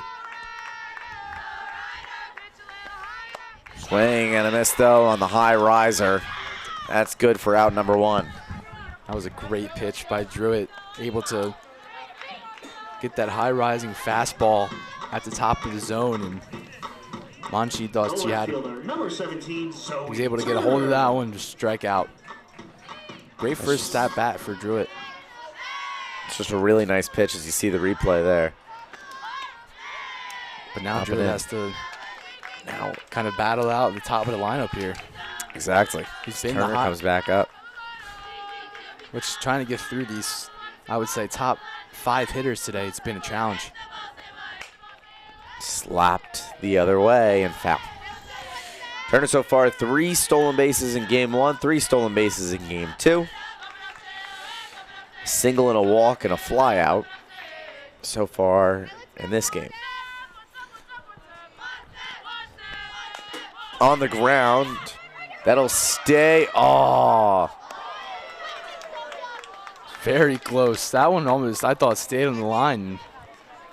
I'd been very lucky for Turner. it'll stay 1 and 2.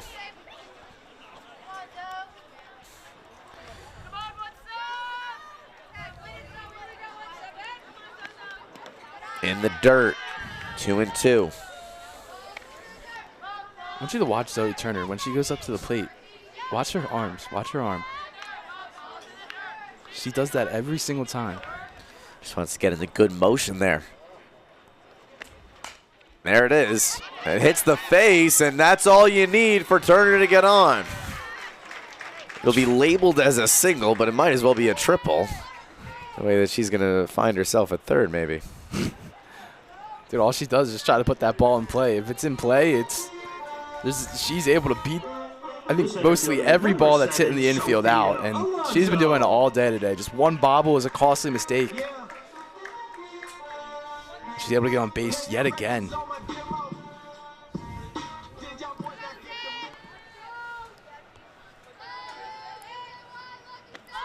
She's off to the races.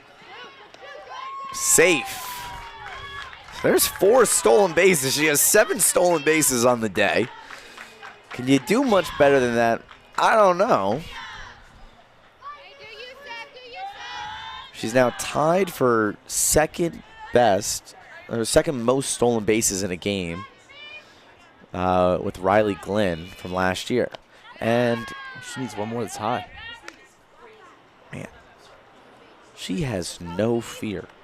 And again, the player you just mentioned, Riley Glenn, she just reminds me so much, same kind of play style as Riley Glenn. The player who goes out there, bats first, she's able to slap bunt and get on base as much as possible. Also with the steals, it's insane that she's able to go around and steal mostly every base.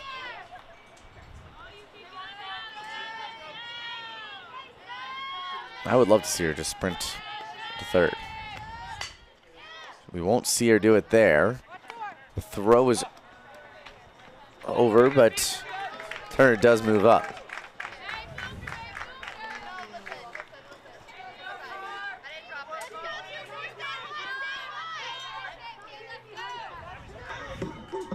The first baseman, number 24, Carly Iannone.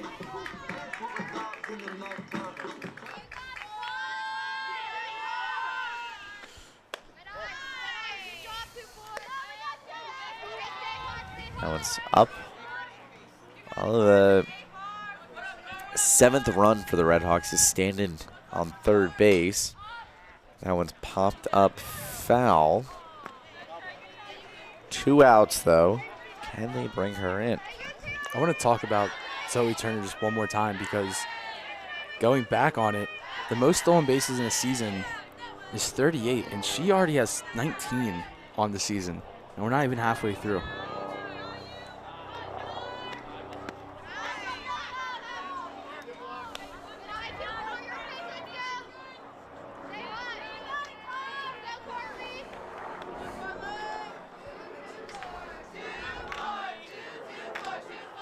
Two popped up on the infield, and that one's caught.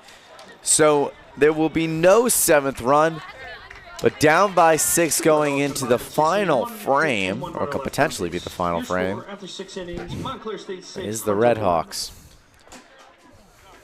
It looks like they're going to continue with the hot hands out there in the circle, and Mockenhop's going to go back out there to pitch the top of the 7th. Well, this has nothing to do with this, but I just got a text from my brother, which might interest those. My brother went to go play golf today alone, and he texted me and he told me that he thought it would be interesting that I shared. He shot 41, which is on a par 33, and he was just really excited to tell me. I don't know why he texted me this. That's really good. On a par 33, she's a 41, and it's getting better. He's getting better. He's on the varsity golf team. Leonardo, I know. my brother's name is Leonardo. He used to tell me that baseball was the best sport in the world. And then 2 years ago, he came up to me and said, golf is the best sport in the world. And I actually thought I was going to vomit. I didn't, but I thought I was. As you get older, that's usually what happens when you're going Leonardo's out there. 4 years younger than me. Yeah, so. but he's still getting a little bit older. You're finding new sports that you like, and even though he might have been a baseball kid, you find one sport and you fall in love with it. He's such an electric player, though. I do love watching him.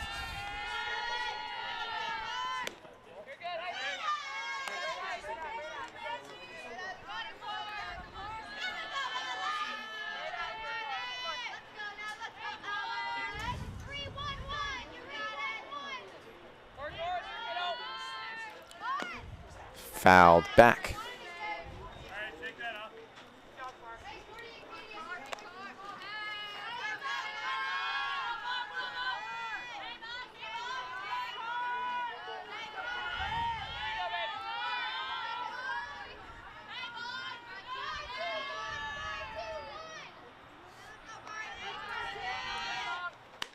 Swung on and missed for strike 2. Knocking up. Dealing.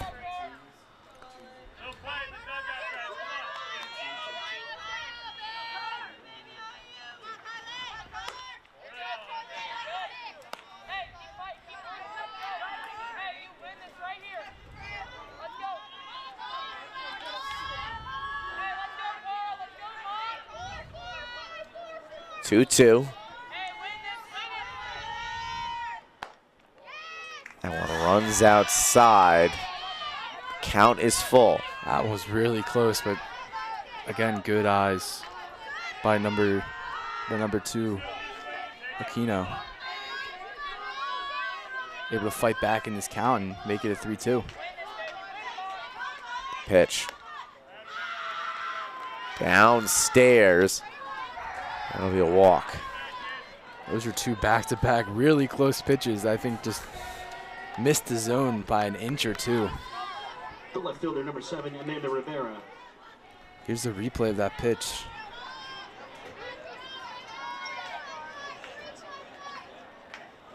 That was close. Over the plate. Fouled back.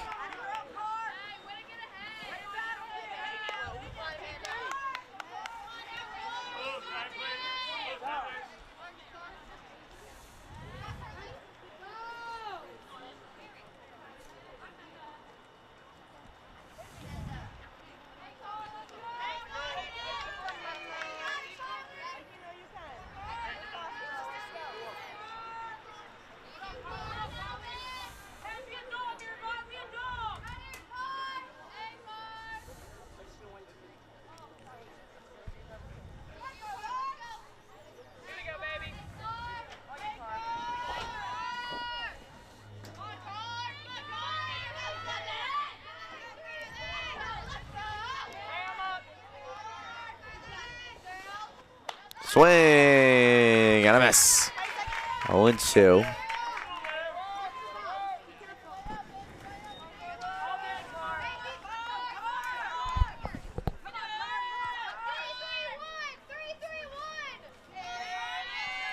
Oh, 2, nobody out. Runner on first. Score is 6-1.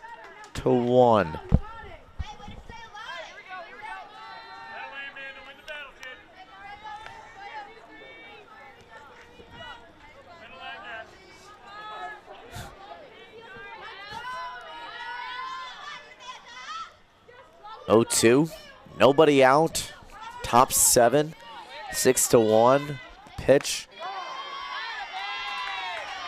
God, I'm looking. The slow pull. And I think each time The shortstop, number 23, that Grace Basil. you do get ahead in this count, if you're Monk and Hopped, you have to just attack the zone. Because if you're able to get ahead 0-2, you just got to keep going. Just keep throwing the strikes. See if anything can happen. Worst case scenario, they put one in play. And you try to make the play out in the field. But, again, sometimes you just kind of get them looking, or maybe you paint the edge of the zone and you're able to get a strikeout. 1-0.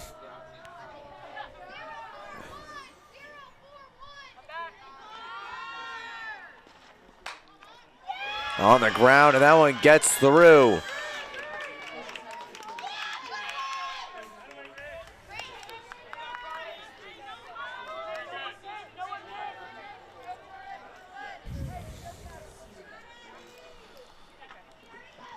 Coach is coming out. Looks to make a move.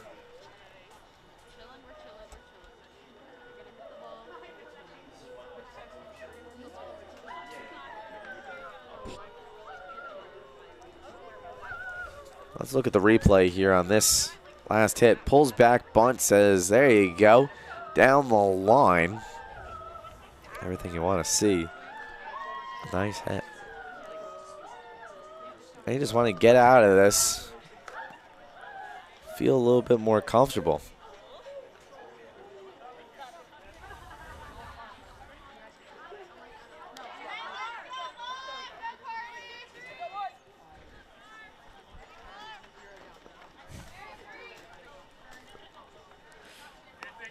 The right fielder, number 13, Abigail Binninger.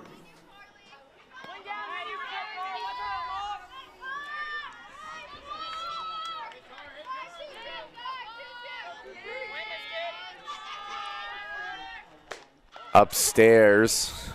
1 out still. 2 outs away, but barring a huge comeback, Hunter College. One swung on back. Oh, that sounded like it hurt.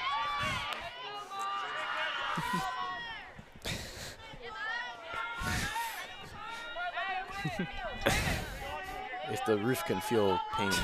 If the walls could talk. If the walls could talk, they'd be like, ow. He'd be screaming. That's how it would have been. He would have screamed. 1-0. Oh, please don't do it to them again. Not there. That would have been harsh for the roof.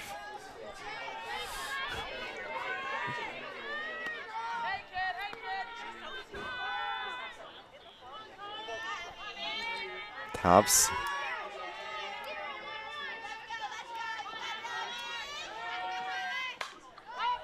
Popped up and fouled off once again. It's a great job by Bittinger to stay in this count, and she's behind and she's still attacking and making contact. She's trying to find something to pull and put it in play. Fouled back again. We'll see it again to Dinger.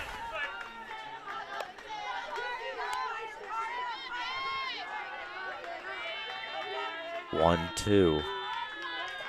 1 out.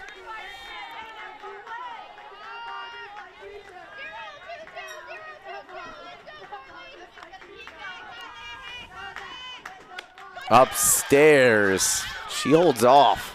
Looks like she wanted it just for a second.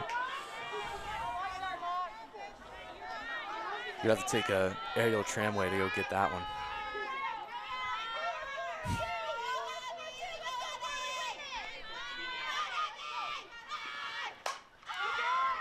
Into center, Alonso coming in on it. She's got it. Now just 1 out away.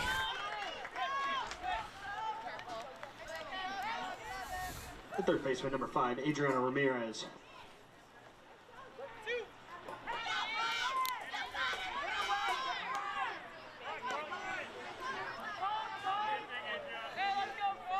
And we were just looking at Sophia Alonso out in center. Haven't really talked about it today or this season yet, but she's got the cutoff sleeves from the jersey.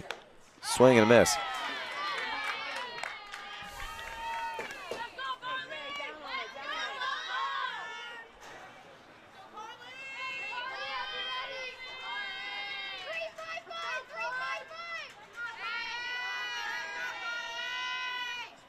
Swing and a miss. Down to their final strike. 0-2, 2 outs. 2 runners on. Mockenhop's pitch. Outside.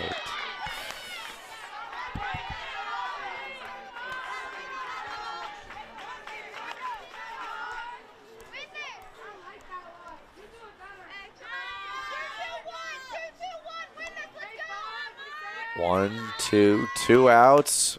Fouled off.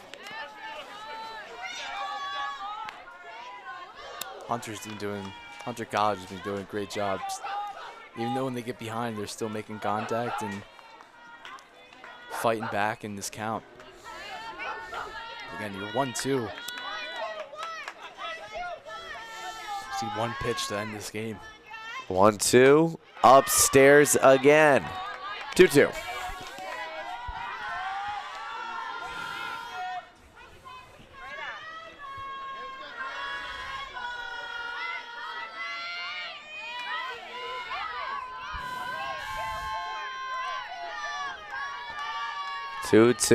With 2 outs. Swing and a miss. That's your ball game, folks. 6-1, Redhawks win.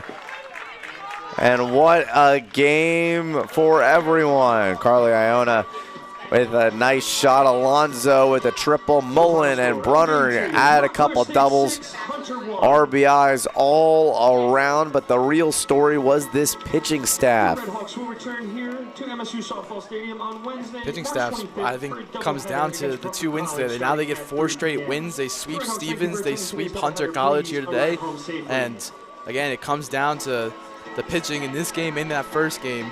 And today, in this one, you had Stagliano going 3, and then you have Mockenkoff going 4. And then they absolutely dominated. Hunter College only had 5 hits in this game. They only had 3 in the first one, only 8 combined hits. And they're able to go with this rotation and this young rotation to be able to come. As we see right now, as you guys don't see, but Coach Degenhart making her way down the hill to come back. Definitely a game of oddities today. We saw there's a whole bunch of stuff that's just crazy. The stepping out of the box from Alonzo, the foul ball, and then later it was a double. The 2 foul balls. Coach Degenhart's walking down the hill. I think she's waiting to come down and waiting the coach.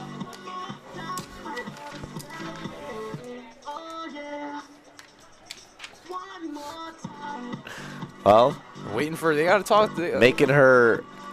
We're looking for her too. But it's a great as way. You can see on our cameras. Yeah, it's a great way for this team to stay composed, even though you lose the head coach. Be able to come out here and still get the win here today. Well, 3-0-1 and 3-0-2 for Coach Degenhart, and there she is, making her long-awaited return back into MSU Softball Stadium. And there you go. The umpires are gone, and Coach Degenhart is back. But again, what a game by this pitching staff today. But also what a game. I think the one player I want to mention, Zoe Turner, just completely took over. Today in this one, 2 for 3, 4 stolen bases, and also she had 4 in the first game. But she has 19 stolen bases this season. And like I said, I mentioned on the broadcast that she's a little bit over halfway to hitting the mark of most stolen bases in a season, which is at 38. And we're not even halfway through the season yet, and she's already at 19. It's insane that she's just getting on base. Her ability to get on base, 1, and then her ability just to round the bases and take as many steals as possible. All-around great player. And again, I mentioned you lose Riley Glynn because she graduates, and now you bring in a player like Zoe Turner, just kind of replace her, and she's replicating everything that Riley Glynn did. I mean, it's been perfect. And she really slots in that lineup really good, as you said, because Glynn's not here. I mean, you have them on the same team. That kind of ruins the purpose of either one of them. But with two different ones, a lot of people shine today. A lot of people shined, and she was one of them. The now tied for second most stolen bases in a game with 4, with no one else except for Riley Glenn, who did it last year. I mean, all together, an exciting 2 games, a nice pair of games. Hunter College's offense fell cold. The Red Hawks, red hot. But for the Red Hawk Sports Network, it's been an absolute pleasure being able to broadcast with you for today's doubleheader of Montclair State versus Hunter College. We'll see you next time. I'm Vincent Picone, and he's Thomas Gaffney Jr.